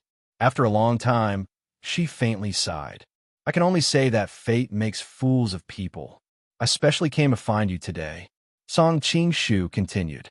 Seeing him walk over with an excited expression, Ren Yingying subconsciously took a few steps back. Biting her lip, she said, Although we had a period of love before, I am now someone else's wife. We can only blame ourselves for not being fated to be together. As the saying goes, men and women should not touch each other. I hope that young hero Linghu can conduct himself with dignity." Hearing this, Song Qingshu secretly rejoiced in his heart. However, his mouth was agitated as he said, "What do you mean by not being fated to be together?" It was clearly that surnamed Song who used despicable means to snatch you away. "Yingying, let's not care about anything. I'll take you far away. We'll find a place to live in seclusion and never concern ourselves with the affairs of the world. How about it?" As soon as the words left his mouth, he somewhat regretted them. With his experience in relationships, how could he not know that feelings were the most resistant to probing? In his previous life, those idol dramas were incomparably melodramatic. He never expected that he would actually make such a low-level mistake. Ren Yingying opened her mouth, revealing a trace of struggle. Song Qingshu's heart instantly jumped. He was really courting death. After a moment, Ren Yingying seemed to have made up her mind. In an instant, Song Qingshu was somewhat flustered. He walked forward to stop her before she said anything, because he was afraid of hearing the answer he did not want to hear. Seeing him after all, Ren Yingying somewhat panicked and took 2 steps back. She accidentally tripped over a stool and fell onto the bed behind her. Just as Song Qingshu was about to help her up, she hurriedly reached out to stop him. "Don't come over." Song Qingshu was startled and subconsciously stood on the spot. Ren Yingying sat on the bed and rubbed her feet. She faintly sighed. All of Song Qingshu's previous actions were indeed not honorable, even could be said to be despicable. However, although he can control my body, he can't control my heart. If I am not willing, even if he and I are engaged, I will not acknowledge him. Now that I am together with him, he did not force me, but I am willing. Halfway through listening, Song Qingshu's heart was originally in his throat. After listening to the end, he could not help but pounce over and hug her in his arms. He affectionately called out, "Yingying, hey, quickly let me go." Ren Ying was so frightened that her beautiful face turned pale. She hurriedly struggled. Don't be agitated. It's me. It's me. Song Qingshu returned to his original voice. At the same time, he lifted a section of his beard to show half of his face to her. At first, Ren Ying's eyes were filled with shock. Then, a visible red line appeared on her face. She angrily cursed out of embarrassment. Surname Song. Your surname Song. You are a bastard. Song Qingshu hurriedly ran over to comfort her. Who knew that the more he comforted Ren Ying, the more aggrieved she felt. In the end, she even started to cry. Song Qingshu really wanted to give himself a slap. He was really looking for trouble. However, since things had already come to this, he still had to coax her. However, normal coaxing definitely wouldn't work. An idea flashed through his mind, and he purposely sighed. Ying, I came back this time to bid farewell to you. Tonight's matter might be dangerous. He purposely paused and didn't continue speaking. As expected, Ren Ying's attention was quickly attracted. What kind of danger?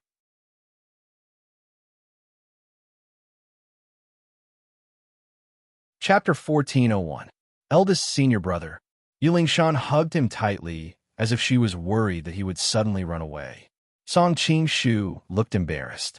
He coughed twice and wanted to explain the misunderstanding, but he didn't know where to start. After all, it would be a headache for him if he said it out loud, and it would be awkward for them to interact in the future. After thinking about it, he decided to go with the flow. Hearing his coughing, Yulingshan also realized something. She let go of her hand and took a small step back. Her cheeks had a hint of pink. I'm sorry, I was too excited to see eldest senior brother. Ever since eldest senior brother left the Huashan sect, we haven't heard from you anymore. The disciples of the Huashan sect miss you very much. Looking at the innocent and beautiful young girl in front of him, Song Qingshu suddenly had an idea.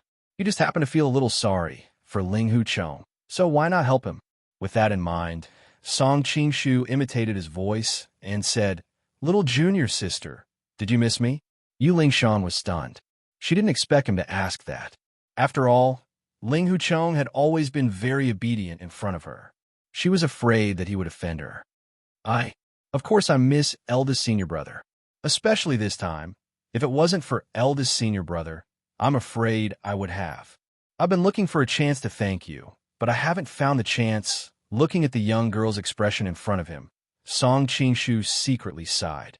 Yu Lingshan might have a good impression of Ling Huchong, but the relationship between a brother and a sister was more than that between a man and a woman. Her excitement just now was just a normal reaction from a younger sister seeing her older brother. Fine, I'll help you break through this window paper. As soon as Song Qingshu thought of this, he pulled her into his arms under the young girl's shocked gaze. Before she could react, he lowered his head and kissed her. Yu Lingshan was completely dumbfounded. She didn't expect eldest senior brother to treat her like this. Her limbs were so stiff that she even forgot to resist. Song Qingshu couldn't help but secretly praise the young girl's soft lips. They also had a unique, youthful aura. He wondered if Ling Huchong would blame or thank him if he found out. After all, she was chasing after a girl for him. Yu Lingshan was a virgin and had never experienced such a scene. Under Song Qingshu's skillful teasing, her body quickly softened to the point that it was about to melt into water. Her heart was already beating so fast that it was about to jump out of her throat. Haven't he treat me like this? Haven't he treat me like this? Yu Lingshan's mind was already in a mess. Feeling the changes in the girl's body in his arms, Song Qingshu knew that it was about time. If he continued kissing her, something might really happen. Especially when he heard a sound coming from not far away, it seemed like someone was coming over.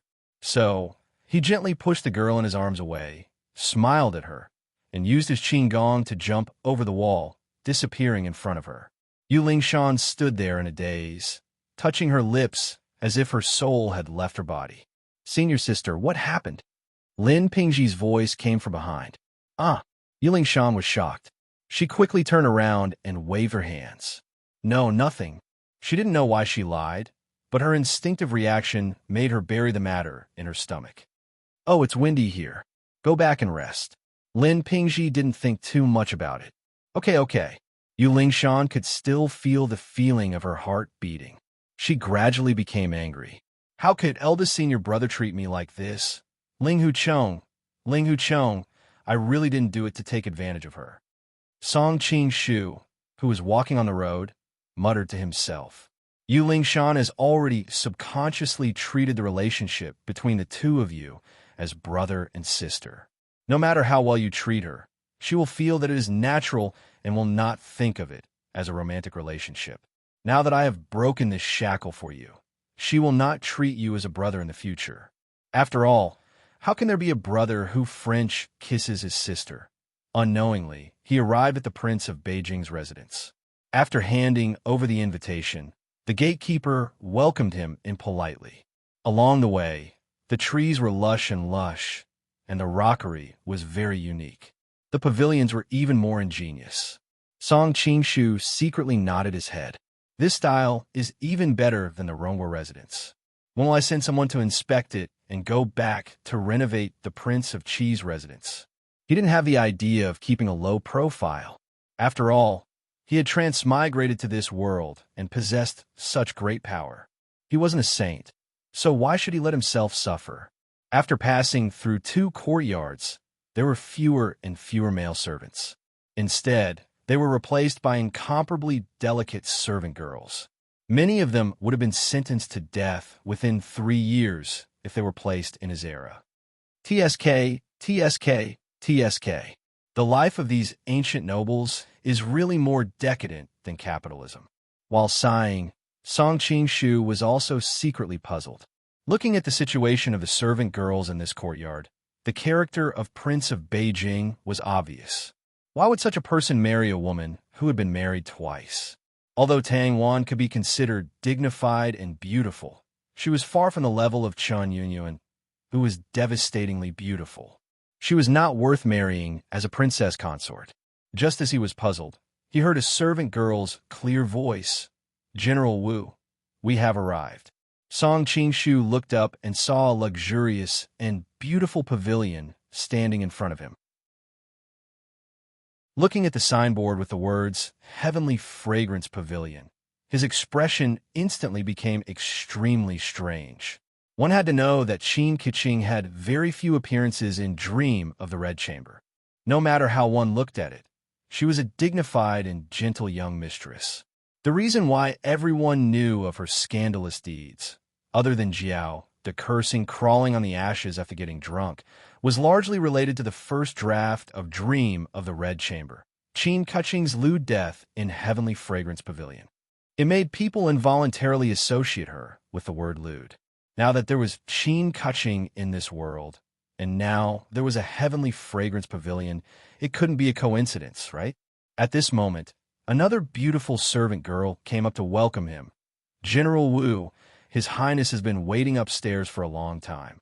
Song Qingshu was depressed in his heart.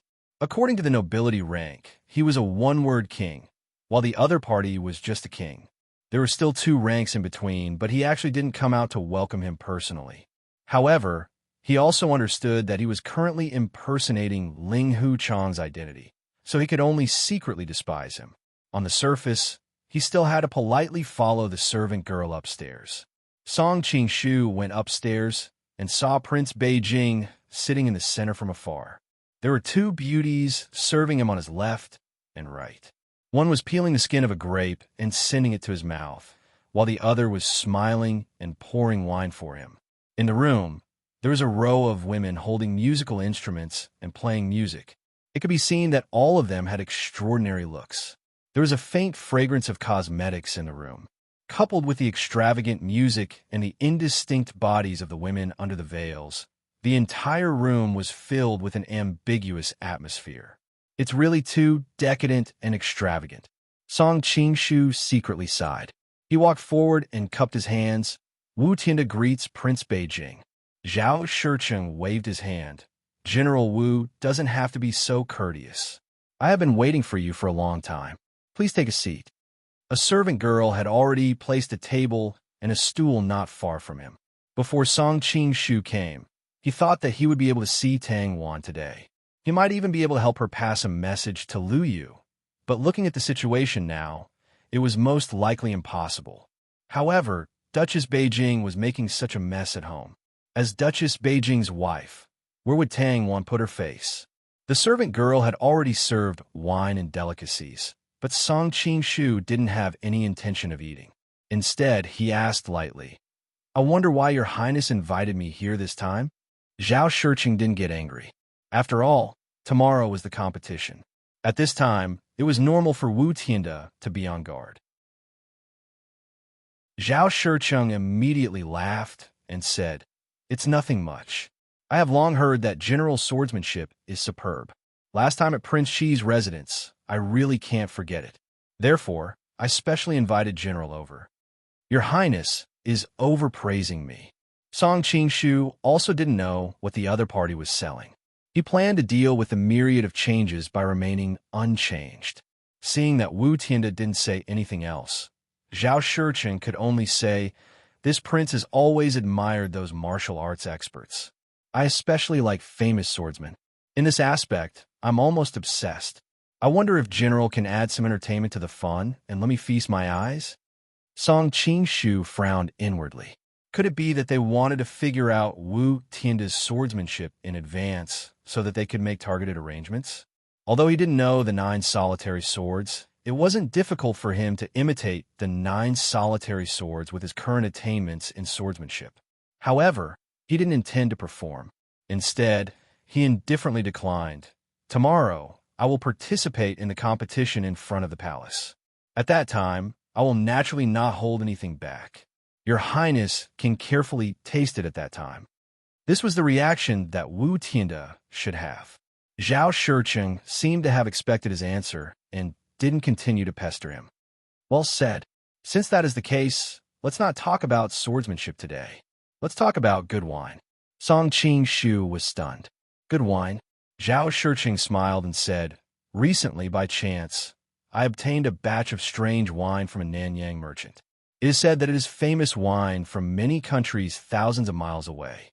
It is a pity that no one around me knows where these wines come from, and many of them taste a little strange. It is difficult for me to taste the flavor in them. It is like a cow chewing on a peony. I have long heard that General Wu is an expert in wine, and you have served as the general in Chuanzhou for many years. You often deal with the Chuanzhou exportation department, so you should be very familiar with the wines from Nanyang. Therefore, I would like to ask General Wu to teach me a thing or two." Song Qing-shu's heart skipped a beat, and he began to wonder what Wu Tianda was up to. He deliberately mentioned the general in Chuanzhou and the Chuanzhou exportation department. Was he beginning to suspect Wu Tianda's identity? It was very bold of Ling Huchong to pretend to be Wu Tianda. It was not easy to fool the world, so it was not surprising that someone had something on him. If it was proven that there was something wrong with Wu Tianda's identity, Ling Huchong would naturally not be qualified to participate in the contest tomorrow. Then, Jia Shidao's men would win without a fight. Although he was worried, Song Qing-shu remained calm and replied calmly, "I will participate in the contest tomorrow. It is not appropriate for me to drink today. Please forgive me, Your Highness." "Hey." Zhao Shiqing stopped him from continuing. "I am not an unreasonable person. I am not asking General Wu Tianda to drink. I just want General Wu Tianda to taste the wine for me. You can spit it out after you taste its name. There is no need to drink it, and you won't get drunk." Chapter 1402. Song Qing-shu frowned and said, "Your Highness, you can wait until I finish the competition tomorrow before coming back to taste the wine." Although he couldn't guess what the other party wanted to do, he felt that there was some kind of conspiracy behind it. Instead of dealing with it as it came, it was better to not stand under a collapsing wall. Zhao Shiqing shook his head and said, "General Wu, you don't know. Sichuan has just been returned from Mongolia, and it's waiting for the court to hand it over. Once the winner is decided tomorrow, the Sichuan officials you selected will immediately leave the capital the day after tomorrow. How would I have time to invite you to my place to taste wine? I do have time tomorrow night." Zhao Shiqing paused and continued, "But the emperor will definitely hold a banquet for you tomorrow night. I can't take you away from the emperor. Can I? Song Qingshu smiled and asked curiously, "Do you think I will definitely win, Your Highness? If I lose tomorrow, I don't have to go to Sichuan the day after tomorrow. I have plenty of time, so I can come to my place to taste wine." Zhao Shiqing looked at him inscrutably and said with a smile, "Didn't I say before that I'm passionate about swordsmanship? Although I haven't achieved much, I still have a good eye. Although Nan Murong is famous in Jianghu, he can't compare to you in swordsmanship." Song Qingshu hesitated for a moment. He didn't know if Zhao Shiqing was really sighing or if he was just trying to bewitch Jia Shidao. While he was still in a daze, Zhao Shiqing clapped his hands, and then a beautiful woman slowly walked out from behind the screen. The woman held a wooden tray in her hands, and on it, there were all kinds of strangely shaped wine pots. However, Song Qingshu had no time to appreciate these strange wine utensils. His attention was completely focused on the woman. Her eyes were as clear as water, her hair was like clouds, and her cheeks were like snow. Just like that, she walked over in a leisurely manner, appearing graceful and delicate, charming and alluring. Song Qingshu was used to seeing beautiful women, so he couldn't take his eyes off a woman. The main reason why he lost his composure was that he had seen the woman not long ago. It was the young lady of the Ningguo mansion, Qin Keqing. Heaven Fragrance Restaurant, Qin Keqing. What a coincidence. Thinking of a name on the signboard, Song Qingshu's expression couldn't help but be a little strange. Zhao Shiqing had been paying attention to Song Qingshu's reaction. Seeing him staring fixedly at Qin Keqing, he secretly heaved a sigh of relief in his heart. "I thought you were really a saint. Since you're moved, then it's easy."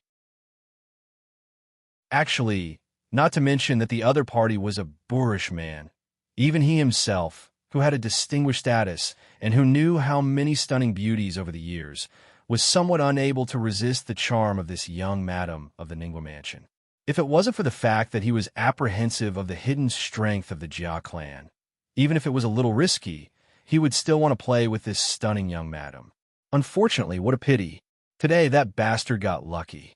Zhao Shiqing looked at Song Qingshu with jealousy, but his tone did not reveal any emotion. "General Wu, you're used to seeing all kinds of Nanyang goods in Xuanzhou. Why don't you help me appraise them?" This, Song Qingshu couldn't help but be a little hesitant. At this time, Qin Keqing had already knelt down by his table with all kinds of wine utensils. Her slender, white hand poured a cup of wine from one of the wine jugs and brought it in front of him. She said in a soft voice, "I hope that General will do me the honor." Looking at her bright and charming face up close and smelling the refreshing sweet fragrance coming from her body, Song Qingshu secretly sighed. It was fortunate that he was used to seeing things. If it was a normal man facing such a scene, he would probably be drunk before he even drank the wine. "How should I address you, miss?" Even though he already knew her identity, Song Qingshu still deliberately asked. He wanted to see how they were going to cover up this lie. "My surname is Qin. My nickname is Keqing." Qin Keqing replied sweetly. Song Qingshu was startled. He didn't expect that she would tell him her real name. However, he immediately understood. This world was different from the future. A woman's name was usually only known by her parents and husband, so they weren't afraid that he would guess Qin Keqing's real identity from name. "General, my hands are already soft. Can't you take it?" Qin Keqing's eyes moved. Although her tone was reproachful, it sounded like she was acting coquettishly. "It was my negligence." Song Qingshu smiled and took the glass of wine from her hand. Halfway through, he touched her delicate hand, and the feeling of her smooth skin made his heart skip a beat. On the other side, Zhao Shiqing also looked greedily at Qin Keqing. He thought that she really was a beauty of the world. Just a few light snorts could make people's hearts skip a beat. "General Wu, this Miss Qin is a master that I spent a lot of effort to invite back from Qinhuai River. She can be said to be peerless in both beauty and dance." Zhao Shiqing said with a chuckle. "It's a pity that Miss Qin's temper is a bit bad. Ben Wang hasn't had the chance to appreciate her dance. I wonder if General Wu can help me feast my eyes?" "Wang Yi must be joking. Since Miss Qin doesn't even accept Wang Yi, how can I invite her?" Although Song Qingshu spoke politely, he was sneering inside. If he hadn't seen Qin Keqing before, he might really have been fooled by them. General Wu is too humble. Putting aside the fact that Miss Qin has always admired a hero like General, she is also curious about the origins of this wine. If General can help her, I believe she won't be stingy with her dance. Zhao Shicheng said as he turned to Qin Keqing. Miss Qin, don't you think so? Qin Keqing smiled sweetly. Wang Yi is too serious. If Wang Yi gave the order, how would this lowly woman dare to disobey? However, she paused and looked at Song Qingshu, saying slowly, this Jie is indeed very curious about the origins of this wine. If General Wu can really recognize it, there is no harm for this Jie to dance a few more times. Her diction was different from ordinary women. There was a unique rhythm to it. It was very comfortable to listen to and also seemed to have a sense of seduction. Song Qingshu was actually very curious about what methods Prince Beijing and the rest would use to deal with him.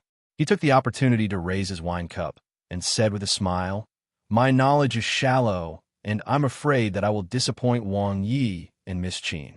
Finishing, he drained the wine in the cup and closed his eyes, sinking into deep thought. Zhao Shicheng had only let him taste it and was prepared for him to spit it out. Who knew that he would actually swallow the entire cup of wine? He had specially tasted this kind of wine before. It was very strong. A person with an average alcohol tolerance might get drunk after drinking a cup. Song Qingshu slowly opened his eyes. The quality of the wine is crystal clear, colorless, and tasteless. It is different from other wine and does not have a hint of stimulating taste. After drinking, there will be a warmth spreading in the throat and stomach. It should be vodka from Luocha country. Zhao Shicheng revealed a strange expression. It was just an excuse for him to let the other party taste the wine. He did not really expect Wu Tianda to recognize it. In reality, he had already learned the origins of these wines from the Nanyang merchant. But who knew that the other party actually recognized it on the first cup? At this moment, Song Qingshu was also very emotional. After he transmigrated to this world, he did not expect that he would actually have the chance to drink those foreign wines from his previous life. A hint of surprise also flashed across Qin Keqing's face, but she quickly concealed it. She said with a smile, General Wu is indeed knowledgeable. Then this Xie cannot go back on her words. Her face was like a peach blossom, and there was a smile at the corner of her lips. She stood up gracefully, and her dress began to dance. The whole room seemed to suddenly become a little more colorful. Song Qingshu's eyes lit up. Even though he knew that she was just putting on an act, he was still deeply attracted by her beautiful dance. Not only was her figure graceful and delicate, but the key thing was that her eyes were always staring at him with affection, making him have the urge to kneel under her pomegranate skirt. Zhao Shicheng swallowed and thought that this woman was really a stunner. Unlike the flirtatious appearance of ordinary women, her charm was hidden. It could be said that she was seductive to the bone. Every frown and smile of hers was natural. It made people not feel the slightest bit disgusted or defensive. No wonder Jia Shidao directly sent her this time. Obviously, he was afraid that ordinary women wouldn't be able to seduce Wu Tianda and ruin the big event tomorrow. Song Qingshu was also filled with emotion. Fortunately, he had seen too many things, and his willpower had long been extraordinary. Otherwise, his heart might have melted when she kept staring at him with her big, watery eyes. General, please taste this glass of wine again. Before he knew it, Qin Keqing had already laid in his arms, holding another glass of wine in her hand and bringing it to his mouth. Song Qingshu raised his eyebrows. Although this Qin Keqing was the young mistress of a rich family, when it came to seducing men, he was afraid that many of the top courtesans in the Qinhuai River couldn't compare. He didn't know what kind of drugs the Jia family had given her to make her willing to humiliate herself like this.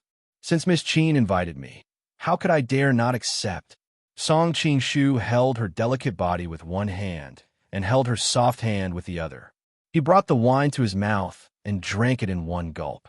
Zhao Shicheng, who was not far away, saw this scene, and his eyes were full of jealousy and hatred. This brat really got lucky.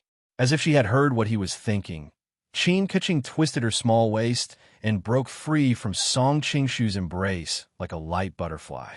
She retreated a few steps without a trace, but her eyes were charming and affectionate. "General, have you tasted what wine this is?" Song Qingshu recalled carefully. "This wine is colorless and transparent, and it tastes fresh and refreshing. The most special thing is that it has a fragrant and alluring fragrance. It should be the British gold wine, which is also called gin wine because the fragrance in the wine comes from the gin. General is so amazing. I've always been curious what fragrance is inside, so it's the smell of gin." Qin Keqing blinked her big eyes, which were filled with worship and admiration. Even though he knew that she was acting, Song Qingshu still felt a little smug. "General, try this glass of wine again?" Seeing him drink 2 glasses of wine in a row, a strange look flashed across Qin Keqing's eyes. Song Qingshu smiled and took it and drank it in one gulp. He then frowned. "This wine must be Indian tequila."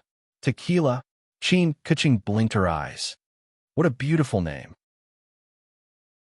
Song Qingshu answered, "Although the name is beautiful, this wine is strong, rough, and violet.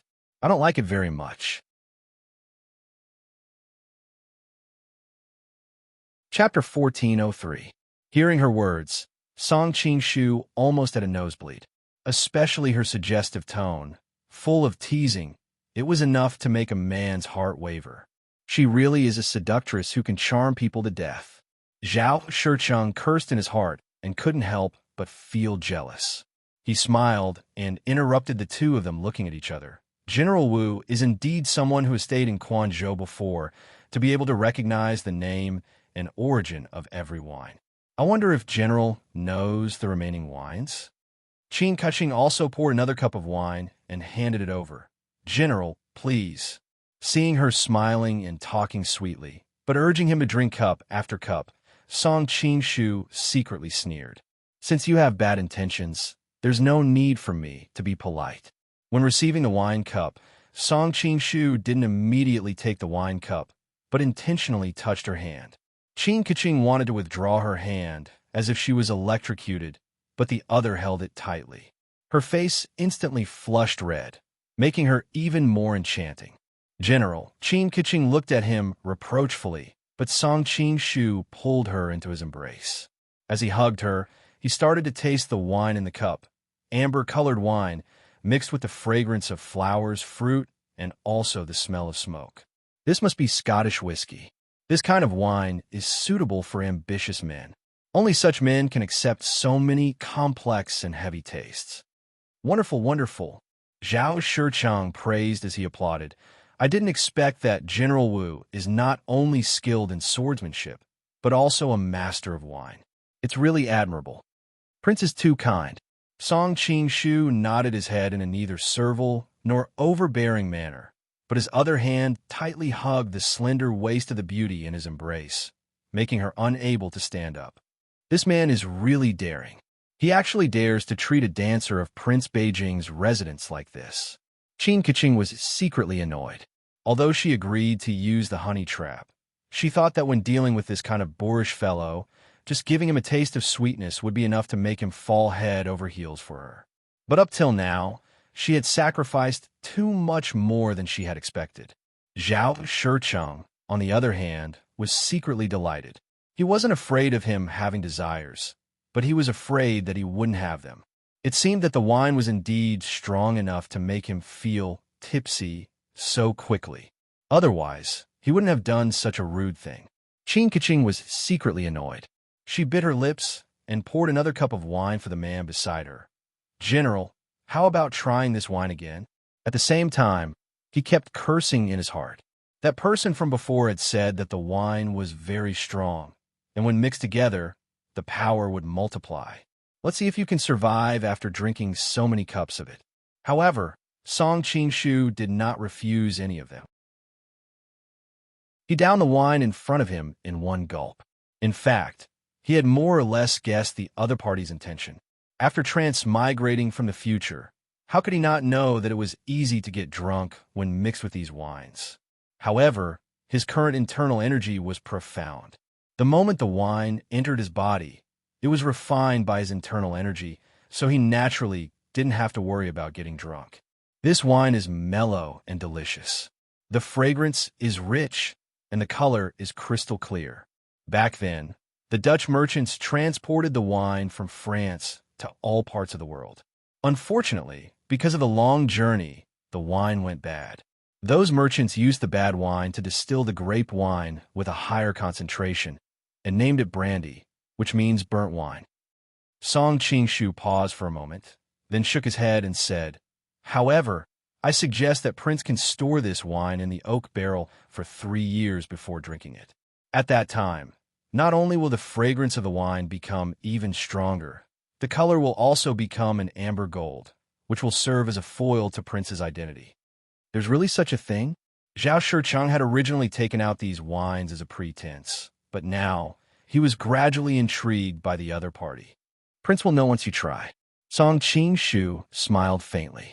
Zhao Shicheng laughed out loud. "Then this prince will store the remaining wine in the oak barrel for 3 years. 3 years later, I will taste it with the general." Song Qingshu sneered in his heart. "After tomorrow, when I, Wu Tianda, am defeated, how would you even look at this kind of person? General, how about trying this wine again?" Qin Keqing took this opportunity to pour another cup of wine and place it in front of him.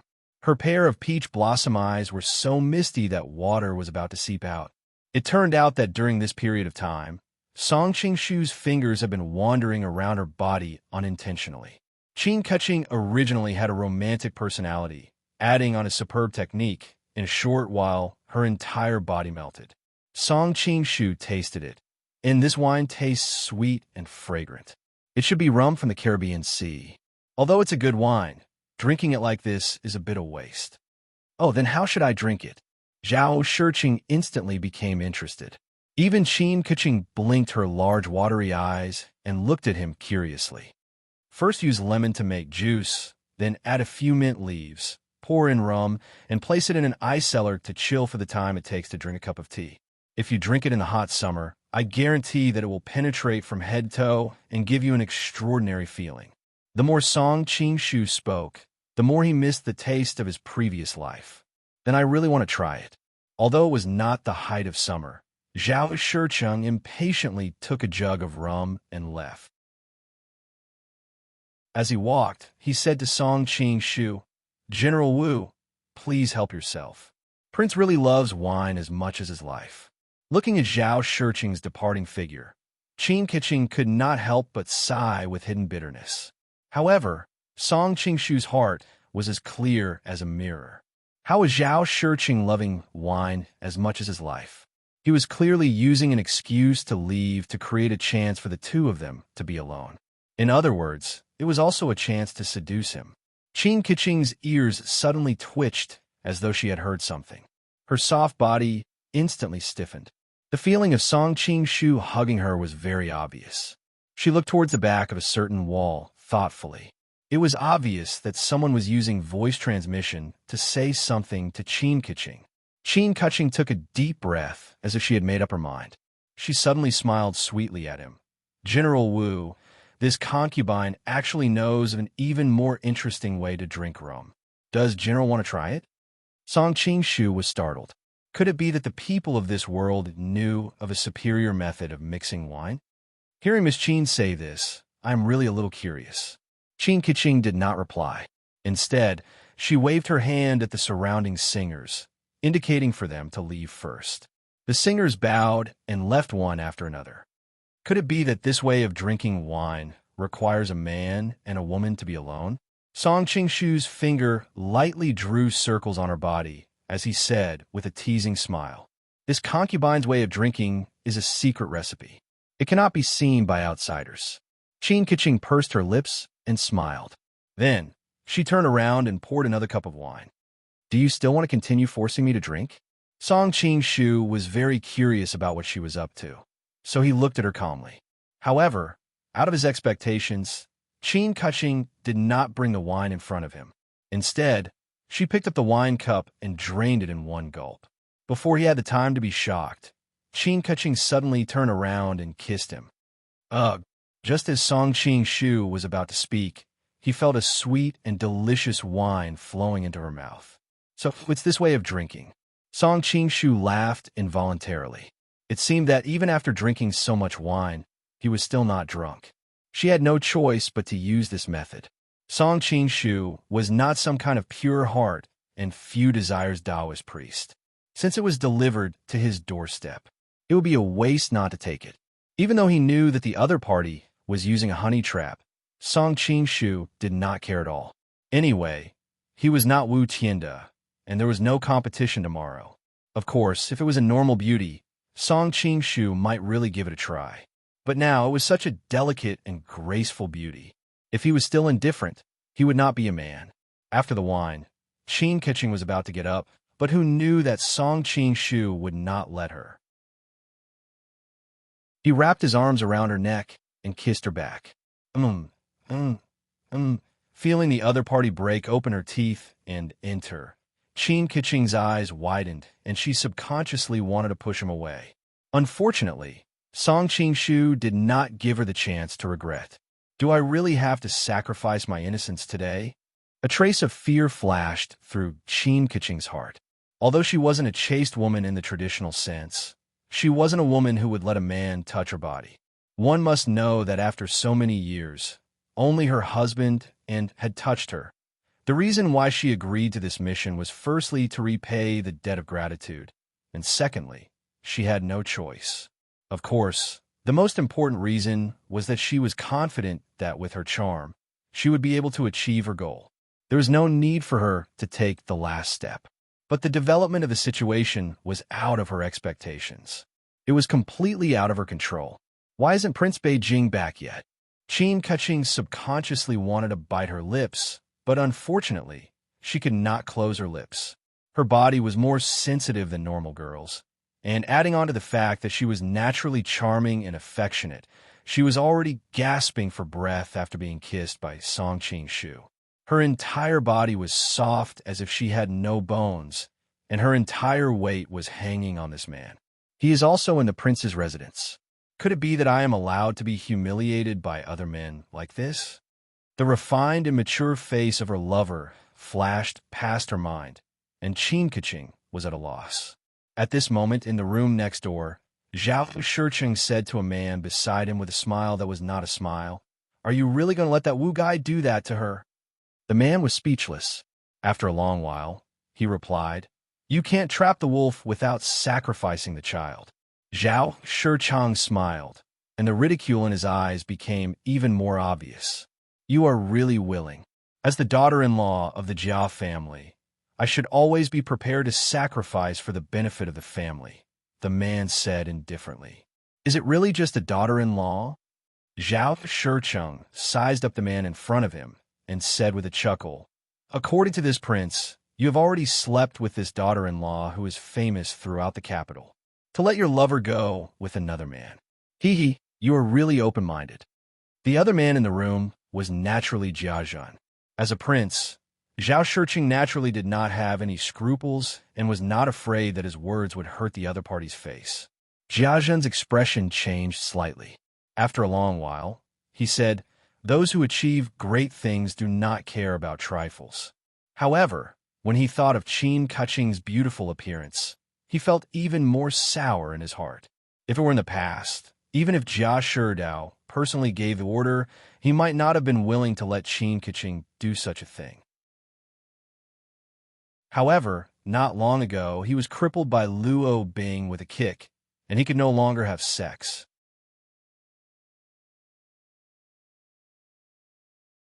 Chapter 1404. In the room next door, Zhao Shicheng unnaturally fanned himself and ran to the side to drink a cup of herbal tea to relieve the heat in his body. Only then did he notice that Jiazhan was still standing by the wall and listening to the movements next door. He couldn't help but secretly despise him. Not only does this fellow like to crawl in the dust, he also likes to eavesdrop. Jiazhan stood there, his brows furrowed, his fists clenched, and he couldn't help but swallow his saliva. His expression was very rich. On the other side, Qing-Keqing's hair was already messy, her eyes blurred, but her heart was filled with sorrow. She knew that Jiazhan was in the residence. Maybe he was just next door. Jiazhan also knew that she knew all of this, but he still didn't have any intention of stopping her. It was clear what he was thinking. She suddenly felt that it was funny. All along, she had thought that the two of them were true love. It was he who saved her. He was the one who gave her everything. For him, she even married a man she didn't love, risking the world's condemnation to secretly interact with him. But now that she thought about it, she was just a plaything of his, a plaything that could be used to entertain other men at any time, a plaything that could be abandoned at any time. Since you want me to seduce you, then I'll seduce you. Let's see if you will regret it after this. Once this thought rose, she gave up on herself even more. The resistance in her heart instantly disappeared without a trace. Not only did she allow this boorish man in the room to kiss her, she even took the initiative to give him a kiss in return. Song Qingshu originally just wanted to go with the flow and test out the two people next door, who knew that the other party didn't have any reaction at all, causing him to be in a dilemma. Such a beautiful woman had already melted like water, looking like she was at his mercy. If he retreated, it would make people doubt whether he was a man or not. But if he went in, he didn't know what the other party was up to. He couldn't possibly take out such a beautiful woman to take advantage of him, right? Right at this time, Qin Keqing no longer dodged like before. Instead, she took the initiative to give him a kiss, and her two jade-like arms also rested on his shoulders. Her throat even faintly emitted a sweet and greasy snort. Forget it. Who cares what he's up to? Do you think I'll be afraid of him? Song Qingshu's heart warmed. He gently untied the belt on her dress and put her on the ground. Next door, Zhao Shiqing also drank countless cups of tea.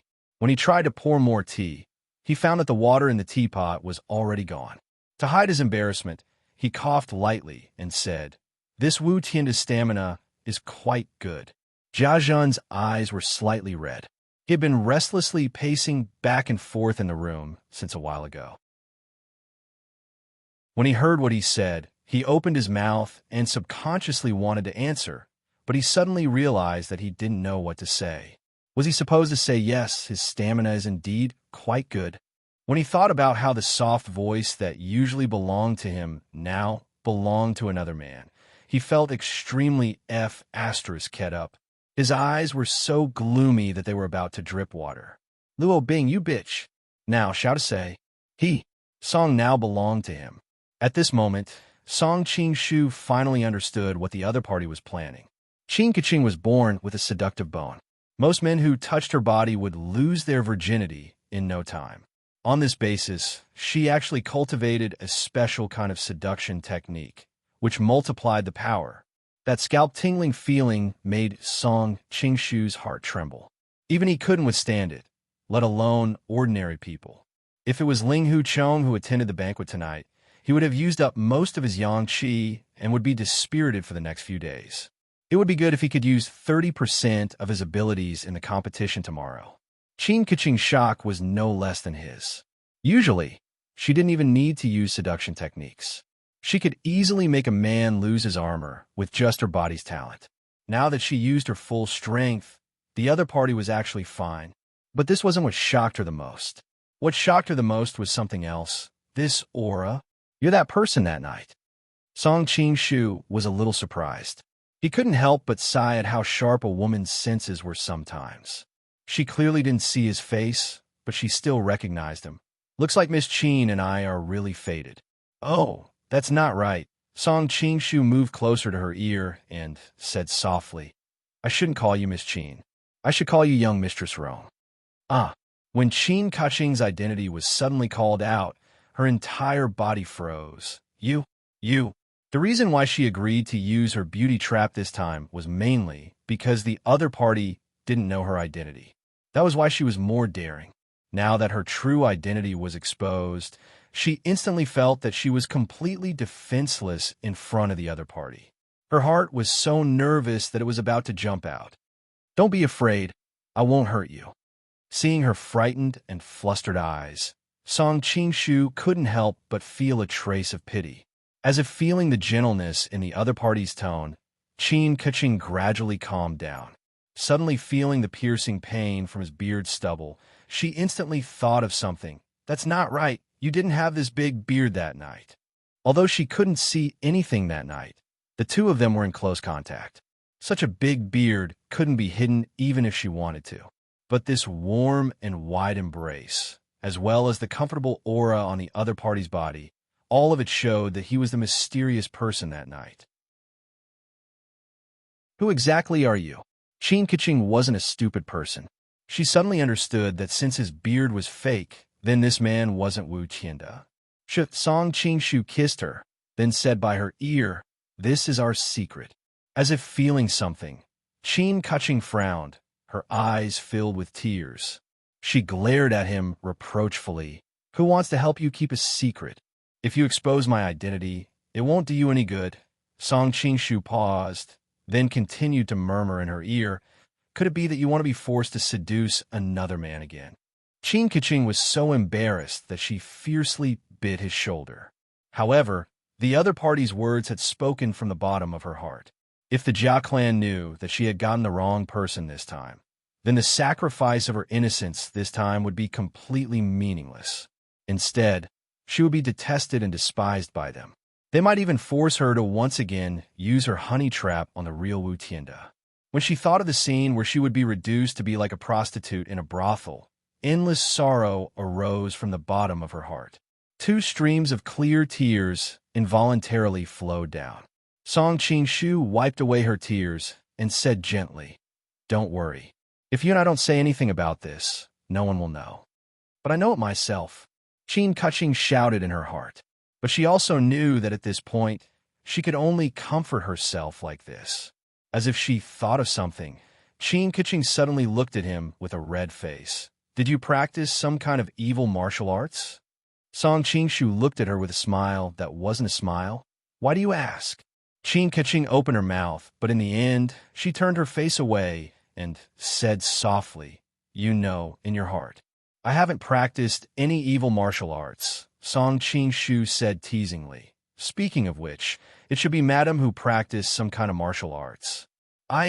Don't say any more." Qin Keqing hooked her arms around his neck and kissed him again, not thinking about any more troublesome things at this moment. Jia Zhen, who was next door, was already extremely irritated. She muttered, "Why isn't it over yet? Did she forget to use that secret technique?" He didn't believe that a man could last so long in front of Qin Keqing. He only thought that she didn't use that secret technique on Wu Tianda, and couldn't help but feel jealous. Qin Keqing was his daughter-in-law in name, but he knew that she and Jiarong were only husband and wife in name, not husband and wife. To some extent, Qin Keqing was actually his wife and concubine. Now that he thought about what was going on next door, how could he not be jealous? Zhao Shiqing smiled and comforted him. "Brother Jia, calm down. In fact, think about it from another perspective.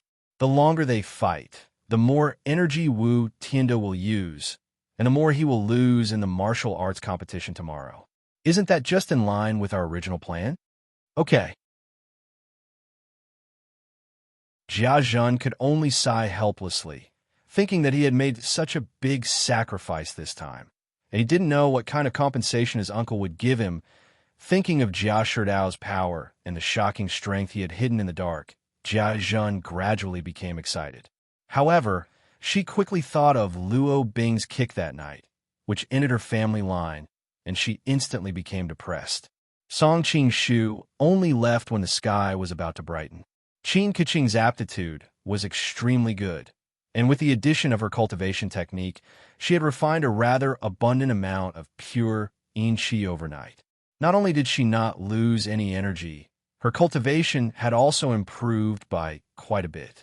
However, he knew his opponent's evil plan, so he naturally wouldn't show that he was refreshed. He purposely used his power to make his face extremely pale, and when he walked, he deliberately walked like he was floating. As the saying goes, when someone is happy, someone is sad. Hearing that he finally left, the eyes of the two people next door were already full of blood. They didn't sleep much last night, so they were even more exhausted. This B***starred really doesn't want to live.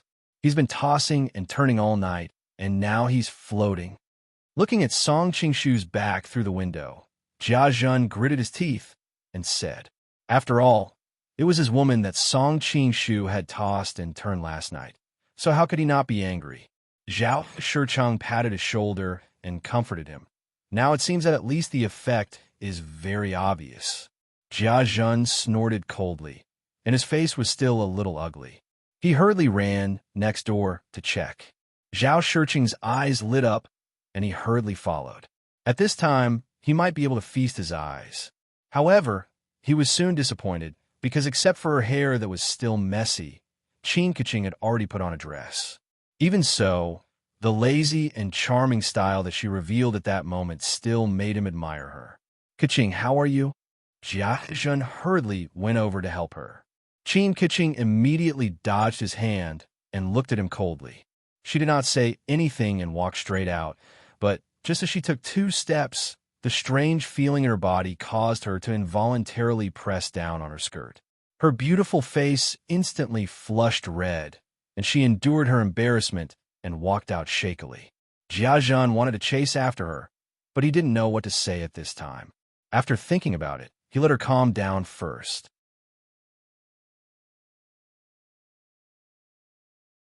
Chapter 1405. Jia Zhun sighed.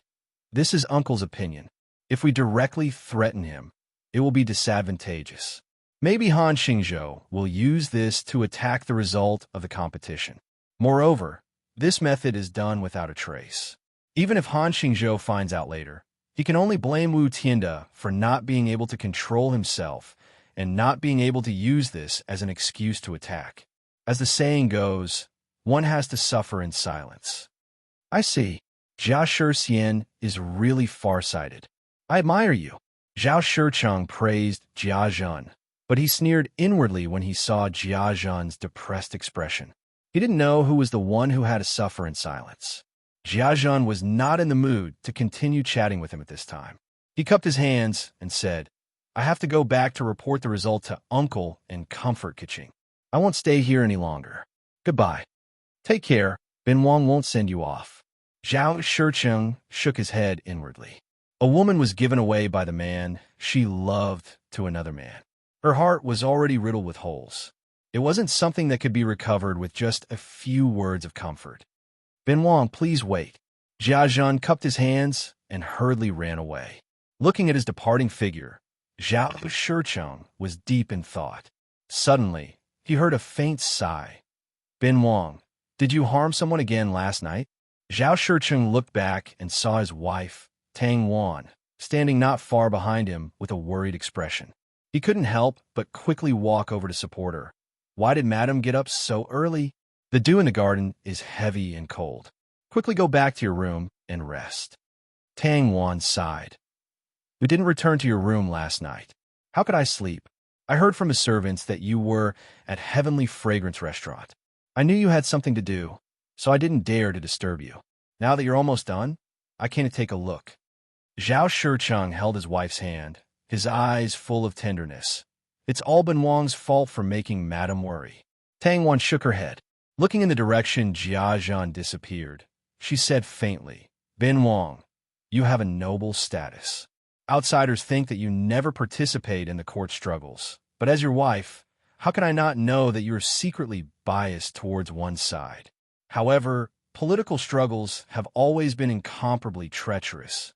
Why does Wang Ye want to get involved in this vortex? Foreign, don't worry, Ben Wang knows what to do. Zhao Shicheng's eyes flashed.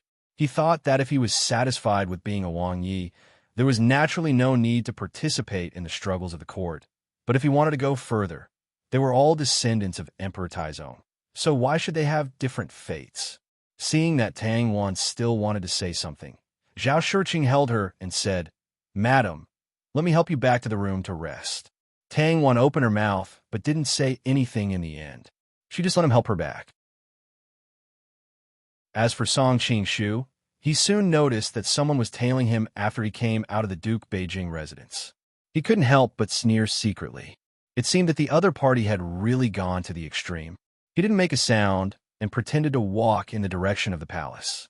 Halfway through, he suddenly sped up and completely shook off the tail of the person tailing him.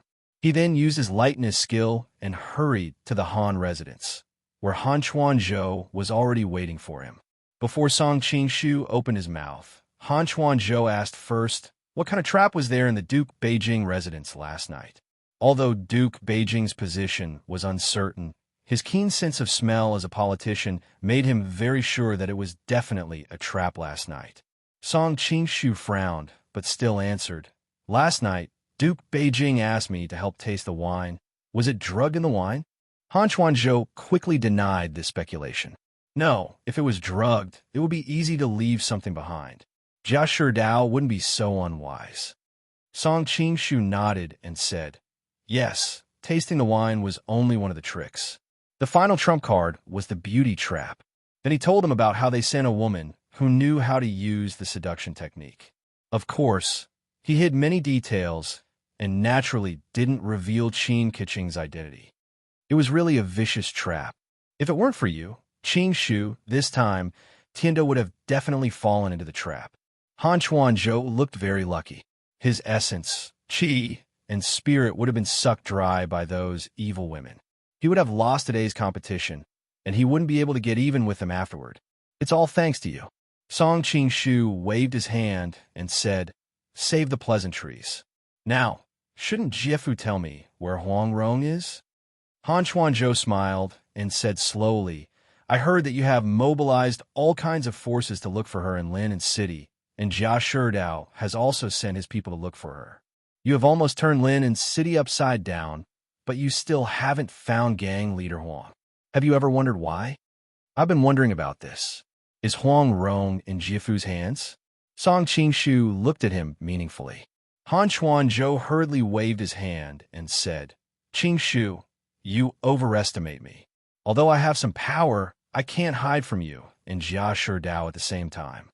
Oh, Song Qingshu thought that it was true. If he could really do it so flawlessly, Jia Sherdao wouldn't be able to compete with him at all. Then where is she now? Han Chuanzhou didn't answer directly. Instead, he revealed a mysterious smile and said, in fact, the answer is very obvious. In the entire Lin and City, if someone can disappear in a thin air under the eyes of Yumi and Jia Sherdao, then they must be more powerful than us. He paused and didn't finish his words. Song Qingshu's eyes lit up, and he suddenly understood. Han Chuanzhou and Jia Sherdao were powerful in the imperial court. In the entire Lin and City, who else could be more powerful than them except the emperor? Why didn't I think of that? Song Qingshu slapped his thigh and almost jumped up. In fact, it wasn't his fault.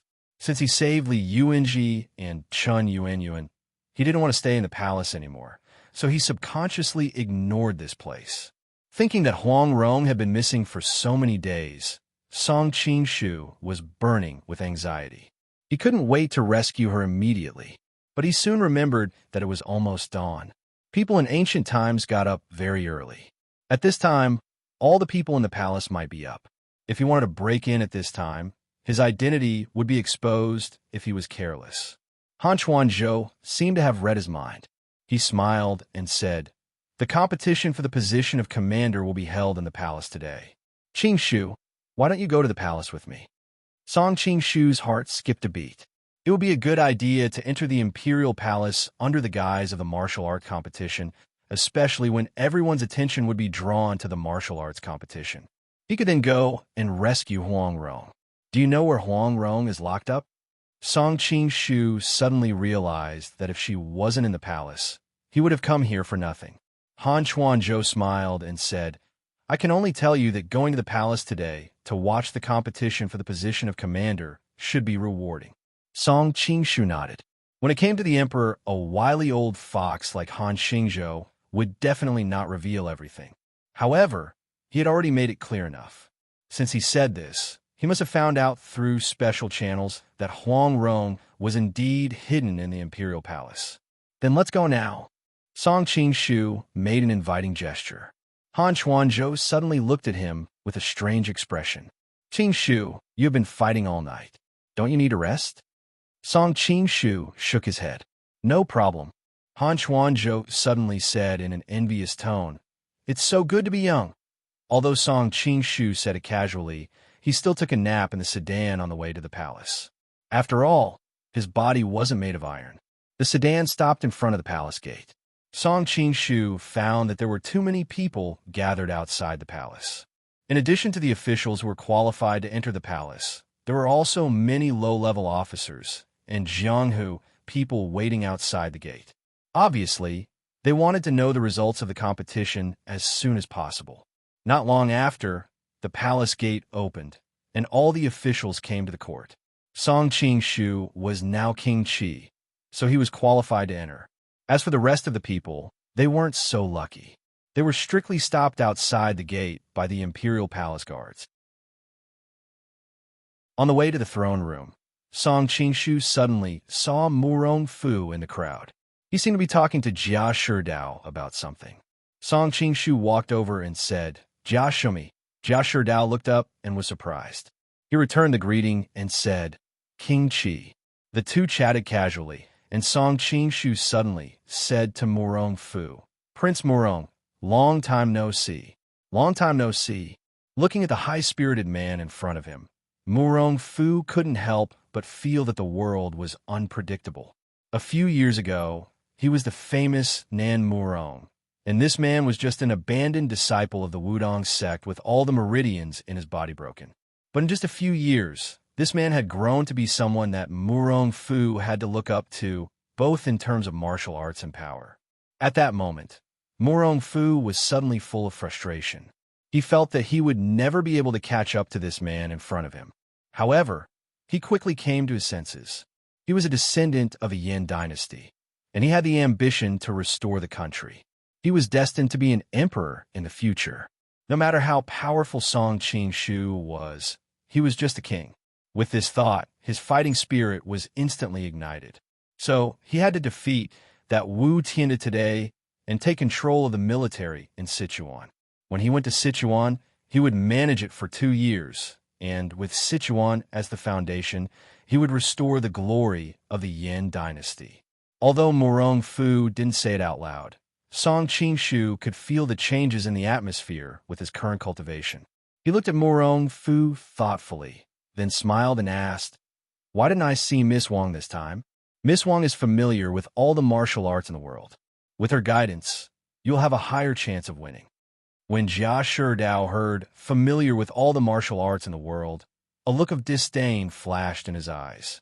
Although it disappeared in a flash, Song Qing-shu still caught it. Song Qing-shu wasn't surprised at all. Wang Yuyin was only familiar with some common martial arts. She didn't have the chance to see the real top martial arts, and Jia Sherdao, as the master of the Isle of Heroes, naturally wouldn't care about it.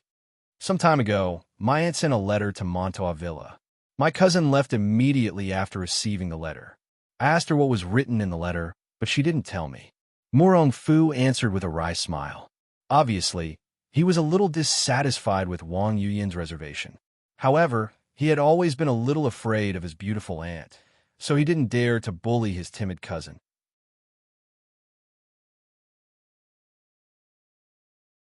Chapter 1406. Compared to Murong Fu, I should thank Wang Yuyin more. Song Qing-shu couldn't help but sigh when he thought of how down and out he had been. If it weren't for Wang Yuyin's knowledge of martial arts, he might have died in some corner. In icy snow, she had protected and taken care of him all the way. He hadn't heard from her for a long time, and he didn't know where she was now. As for Murong Fu, he had already repaid his debt, and Murong Fu had helped him several times. If there was another conflict, Song Qing-shu didn't want to be merciful. At this time, there was a sudden exclamation from the crowd. Song Qing-shu looked up and found that Wu Tianda had also appeared. Maybe Han Xingzhou had sent someone to inform him in advance. At this time, although he still looked handsome, anyone with a little bit of insight could see that his face was pale and his eyes were listless. Strong in appearance, but weak in reality. As expected, both Jia Sherdao and Murong Fu sneered at the same time. The other officials were also discussing who would win today's martial arts competition. There were those who supported Wu Tianda, and there were also many who supported Murong Fu. Everyone had their reasons, but unfortunately, they could only speculate based on some superficial information. Soon, a group of people came to Zichin Palace. The civil and military officials stood in order. Song Qing had a special identity, and now he had the title of King Qi, so he naturally stood in the front. Beside him, in addition to Prince Yi, whom Song Qing had seen at the dinner that night, there was another prince, the current crown prince, Zhao Guihe. Because he was sent to the south for disaster relief some time ago, Song Qing only saw him today. Quietly looking at the future heir to the throne, Song Qing had a strange expression on his face. King Yi, Zhao Guicheng, was handsome and dignified, while this crown prince, Zhao Guihe, was much worse. Although he wasn't wretched, his appearance was ordinary, the kind that you wouldn't recognize if you threw him on the street. In the words of future generations, the crown prince was a kind of quiet and honest man, while King Yi was the kind of tall, rich, and handsome man who was surrounded by stars. Although Song Qing was more familiar with King Yi, he didn't know why he liked the honest and ordinary crown prince more. Is this the resentment of an honest man? Thinking of the comments on the internet in his previous life, Song Qing couldn't help but smile. Not long after, Zhao Guo also came out from the back palace. The court meeting began, as usual. With Han Qingzhou's reminder, Song Qing had no choice but to come out and give his thanks. After all, he had been conferred the title of Queen of Qi. He had been busy looking for Huang Rong and had not had the time to give his thanks. Zhao Guo's face had not been very good. However, Zhao Guo's memory of his stubbornness in the palace was still fresh in his mind. So, even though he was extremely displeased, he had not shown it previously. He was afraid that Song Qing would be unreasonable. If that happened, he would not be able to extricate himself from the situation. That would really be a laughingstock. Now, seeing Song Qing take the initiative to thank him, Zhao Guo actually felt a little overjoyed. King Qi need not be so courteous. Today is the day of the martial selection tournament. King Qi, your martial arts are unparalleled. You can be a witness at the side and judge for them when the time comes. Song Qing frowned. He wanted to secretly save Huang Rong. If he became a judge, wouldn't it be inconvenient for him to move around? But the other's words were reasonable. It was hard to refuse in front of so many people. He stepped forward and answered, "There are many martial art experts in the palace, so naturally there are many judges. Moreover, your majesty is wise and powerful, and your vision is like a torch. When it comes to judging, who can compare to your majesty?" Zhao Guo didn't expect Song Qing to give face like this. For a moment, he was so happy that he forgot to mention the matter of him being a judge. What followed next was the normal court proceedings. Listening to all kinds of reports, Song Qing couldn't help but want to yawn. It was really torturous here. If it wasn't to save Huang Rong, he wouldn't be so bored as to attend this kind of court meeting. He wanted to sneak away to find Huang Rong. Unfortunately, he was standing in front of all the officials. He was too conspicuous. He couldn't use his hands to pee like he did in school. He couldn't help but feel torturous. Fortunately, the most important topic of the day was the battle for the position of marshal, so the court meeting ended much earlier than usual. Following that, Zhao Guo led the civil and military officials to the Qing palace and began to hold the sacrificial ceremony, to comfort the ancestors that they had recovered the land of Sichuan, and so on. Because there were many people attending the sacrificial ceremony, in addition to the tedious process and lengthy preparation, Song Qing finally found a chance to urinate. Naturally, the officials were not allowed to wander around in the palace.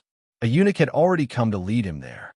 Along the way, Song Qing used the soul-shifting spell to control the eunuch when no one was paying attention. Then, he quietly slipped into the inner palace. Originally, after the incident with Huang Chong, Song Qing was quite afraid of running into the inner palace. After all, although his martial arts were high, it was easy to hide from the guards in the palace. It was difficult to hide from Huang Chong. But today, the emperor was at the Qing palace making sacrifices. Huang Chong should be nearby to protect him. In addition, it was broad daylight. At this time, the security in the inner palace was the most lax. Very quickly, Song Qing snuck into the inner palace. Following the direction of his memory, he found the palace where Ah Ku was. He found her reading a book in front of the window. He couldn't help but sigh. He had been worried that she had gone to the Imperial Garden and he had come empty-handed. His figure flashed by, and like lightning, he sealed the acupuncture points of a few palace maids in the room and came behind Aku. Hearing the movement behind her, Aku turned her head in surprise. Seeing the palace maids lying on the ground, she subconsciously covered her mouth and swallowed her scream. "It's you." Aku's voice was filled with pleasant surprise as she subconsciously ran towards him. However, she seemed to have realized something and stopped halfway. A faint blush appeared on her youthful and delicate face, making her even more beautiful and alluring. "Long time no see." Song Qing-shu smiled gently. Who knew that when Aku heard his words, she became a little angry. "You still say it? Since the last time you took my mother out of the palace, there's been no news. If I hadn't secretly asked the palace maids and found out that you were still in linen, I would have thought." Speaking to this point, she suddenly blushed and didn't continue. "Thought what?" Song Qing-shu was startled and asked curiously. Unable to stand his continuous questioning, Aku had to say, "I thought you took my mother away." It was no wonder that she had such a worry. After all, Chun Yuan used to be the most beautiful woman in the world. Now, her charm was not the slightest bit less than before. There were few men in the world who could resist her charm. It was not surprising that Song Qing-shu had the idea to take her away. Song Qing-shu was speechless. "In your heart, is my character so untrustworthy?" When he said this, he also felt a little guilty. After all, although he did not take Chun Yuan away, he had already taken her to bed. "Your character is not trustworthy." Akka snorted. "How's my mother now?" "She is all right. She eats well and sleeps well. Now she looks a few years younger." Song Qing-shu secretly added a sentence. "There is no lack of my credit. Then I can rest assured." Akka breathed a long sigh of relief. Then she asked some things after Chun Yuan left the palace. Song Qing-shu answered them one by one. "By the way, why did you come to the Forbidden Palace now?" Akka looked at the sky outside and said worriedly, "It's broad daylight now. If you're found, you'll be in trouble. It's like this. A friend of mine was captured by the people in the palace." Song Qing-shu roughly told her about Huang Rong's capture, but did not mention the specific details.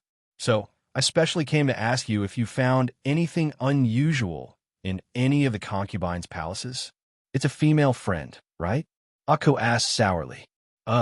She's already married. Her child is about the same age as you. Don't think too much." Song Qing-shu answered awkwardly. "Oh." Aka's expression became better. She frowned and recalled as she said, "There doesn't seem to be anything unusual in these concubines' palaces. Think about it carefully. Any clues will do." Song Qing-shu frowned. After all, the palace was so big. It was too easy to hide a person. If there were no clues, it was no different from looking for a needle in a haystack. "Right?" Aka's eyes suddenly lit up. "I remember. Once, because I missed my mother too much, I unknowingly walked to the Cold Palace where she was last time. In the end, I was stopped when I arrived at the Cold Palace. They said that I was of noble status and could not go in and be tainted by bad luck. But I clearly went to the Cold Palace before, and there were no guards." Song Qing-shu nodded. "That's right. The easiest place to hide in the entire palace should be the Cold Palace." "Thank you, Ako. I'm going to save her now." "Hey." Ako hurriedly stopped him. Under his puzzled gaze, she blushed and whispered, "Can you come to see me more often in the future when you're free?" Noticing that his expression had become strange, she hurriedly explained, "Hey, don't think too much. It's because my mother left, and I'm too bored in this palace alone." Song Qing-shu smiled slightly. "You don't have to be too sad. Sooner or later, I'll take you out of the palace."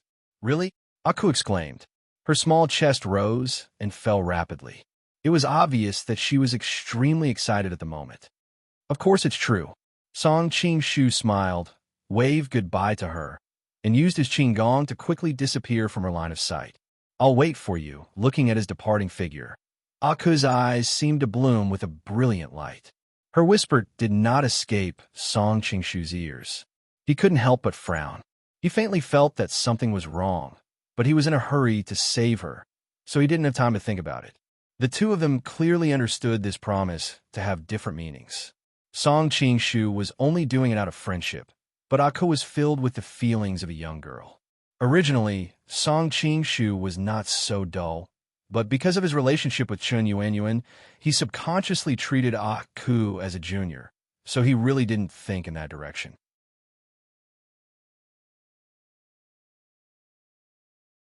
Chapter 1407. The reason why this courtyard was special was mainly because there were usually not many people in the cold palace. It could be described as empty, lonely, and cold. However, this small courtyard was filled with guards inside and outside. Although they did not wear the uniform of the palace guards, they wore ordinary clothes. Although they said ordinary, the quality of the clothes was much better than that of ordinary people in the Jianghu. Song Qing-shu pushed off the ground with the tip of his foot and silently hid in a tree about 100 feet away from the courtyard. He looked down at the courtyard through the dense foliage, searching for a weak spot in the defense line. After all, he only wanted to quietly rescue the people and leave.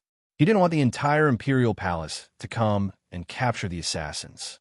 After memorizing the positions of the hidden sentries, Song Qing-shu was about to go down the tree when his eyes suddenly lit up.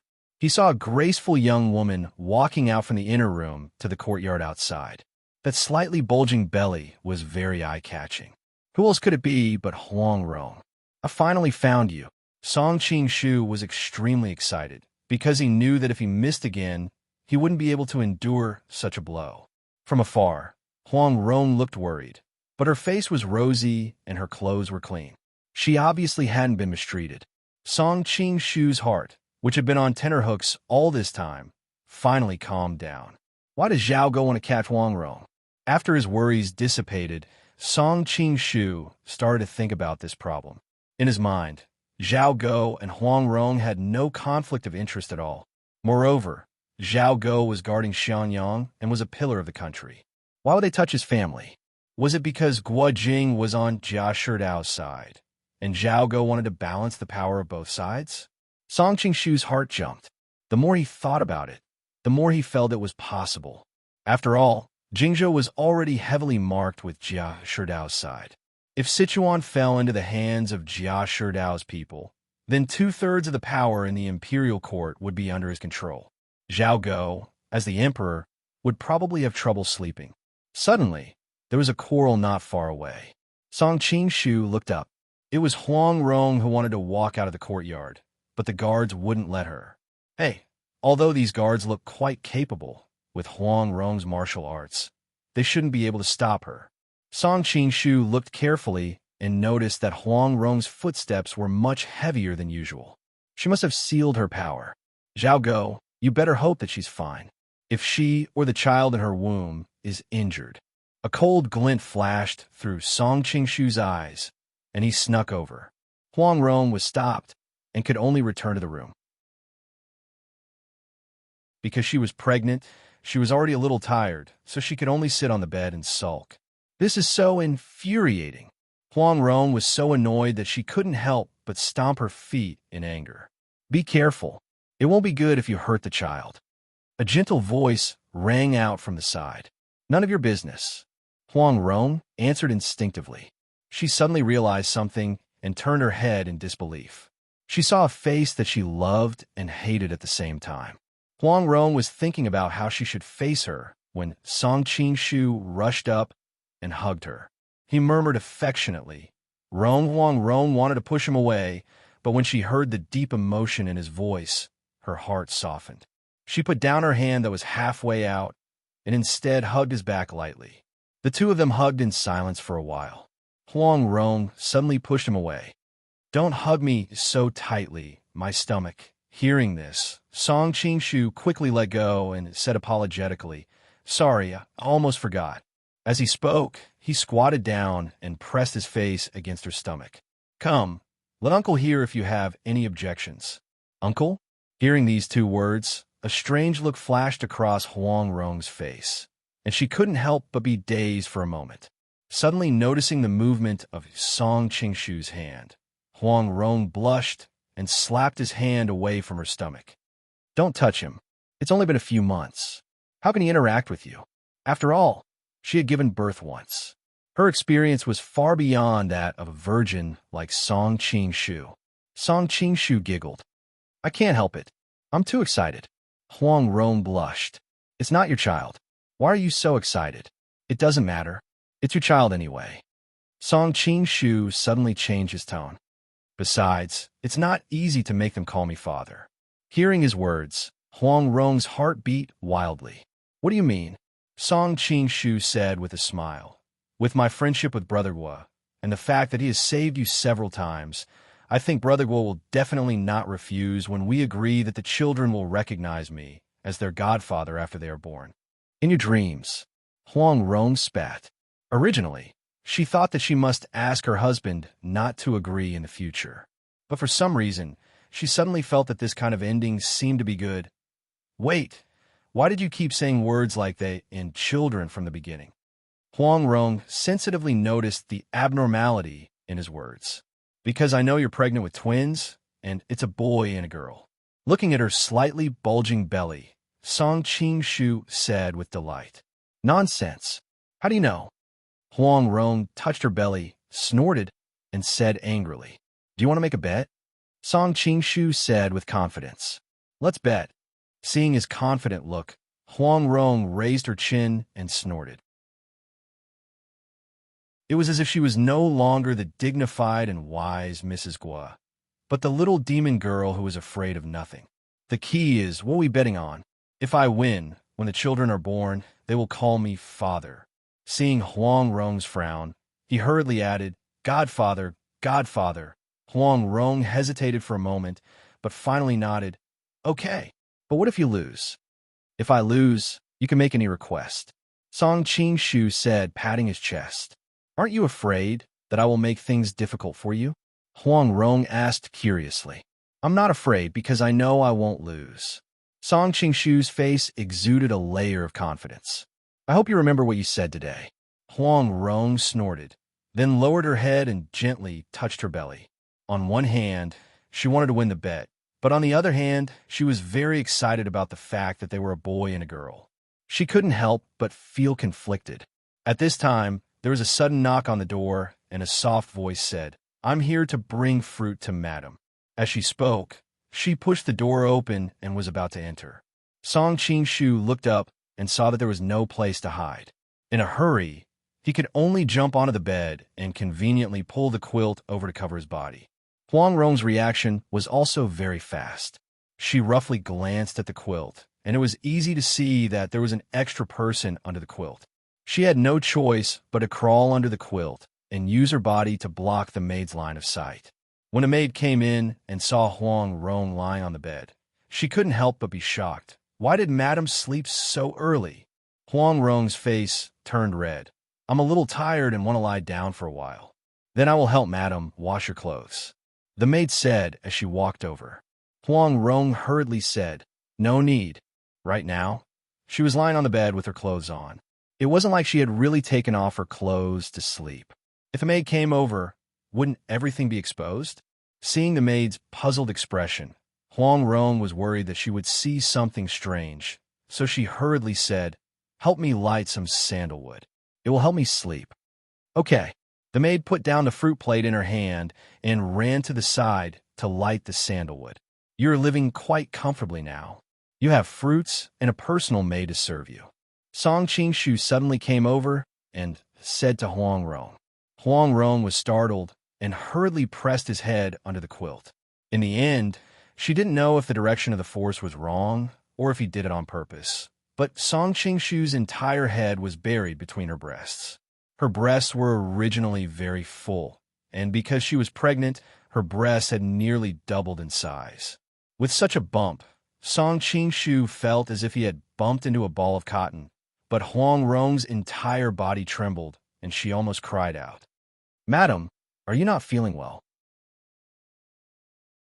Do you want me to call for an imperial physician? The sound on the bed alarmed the maid.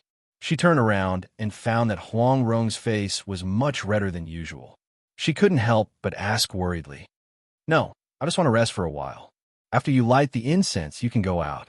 Huang Rong forced herself to make her voice sound calm. Yes, the people in the imperial palace were all very good at reading people's expressions. Hearing the trace of impatience in her voice, the maid quickly excused herself. After she saw the maid leave and close the door, Huang Rong angrily lifted the quilt and glared at Song Qing-shu, who was completely glued to her body. Hurry and let go. Song Qing-shu's expression didn't change as he pulled the quilt back to cover the two of them. He said seriously, in order to prevent someone from suddenly breaking in and causing us to be discovered, it is safer for us to chat like this. Huang Rong looked straight into his eyes and said unhappily, Do you think I don't know what you were planning? Song Qing-shu was also a hoodlum.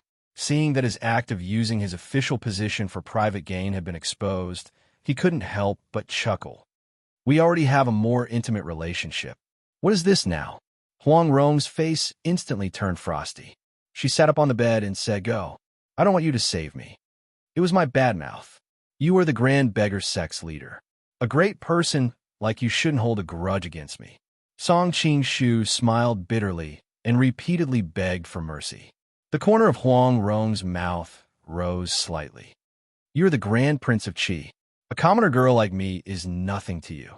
If you continue to be like this, do you believe that I will kidnap a commoner girl? Song Qing-shu deliberately put on a stern face and pretended to be fierce. Huang Rong spat. You're going to be a prince's woman. You're still so shameless. Song Qing-shu teased her for a while. Suddenly, he said seriously, It is getting late. I will take you out now. But we are in the imperial palace. It is easier said than done to get out. Huang Rong said with a worried expression. Song Qing-shu was stunned. Do you know that this is the imperial palace? Huang Rong rolled her eyes at him grumpily. I'm not stupid. In the entire Lin and city, who can kidnap me under the nose of Jia Sherdao, Han Xingzhou, and you accept the people in the imperial palace? As for you, I thought you should have figured out a few days ago and come to save me, but you didn't come until today. Song Qing-shu was fascinated by the charming young woman in front of him. He said, You are the famous female Zhuge in Jianghu. I am not as smart as you. Besides, why do you only blame me and not Brother Gua? You're tuning in to the Warrior Lore YouTube channel. Don't forget to subscribe and join us on this journey to catch the most captivating stories.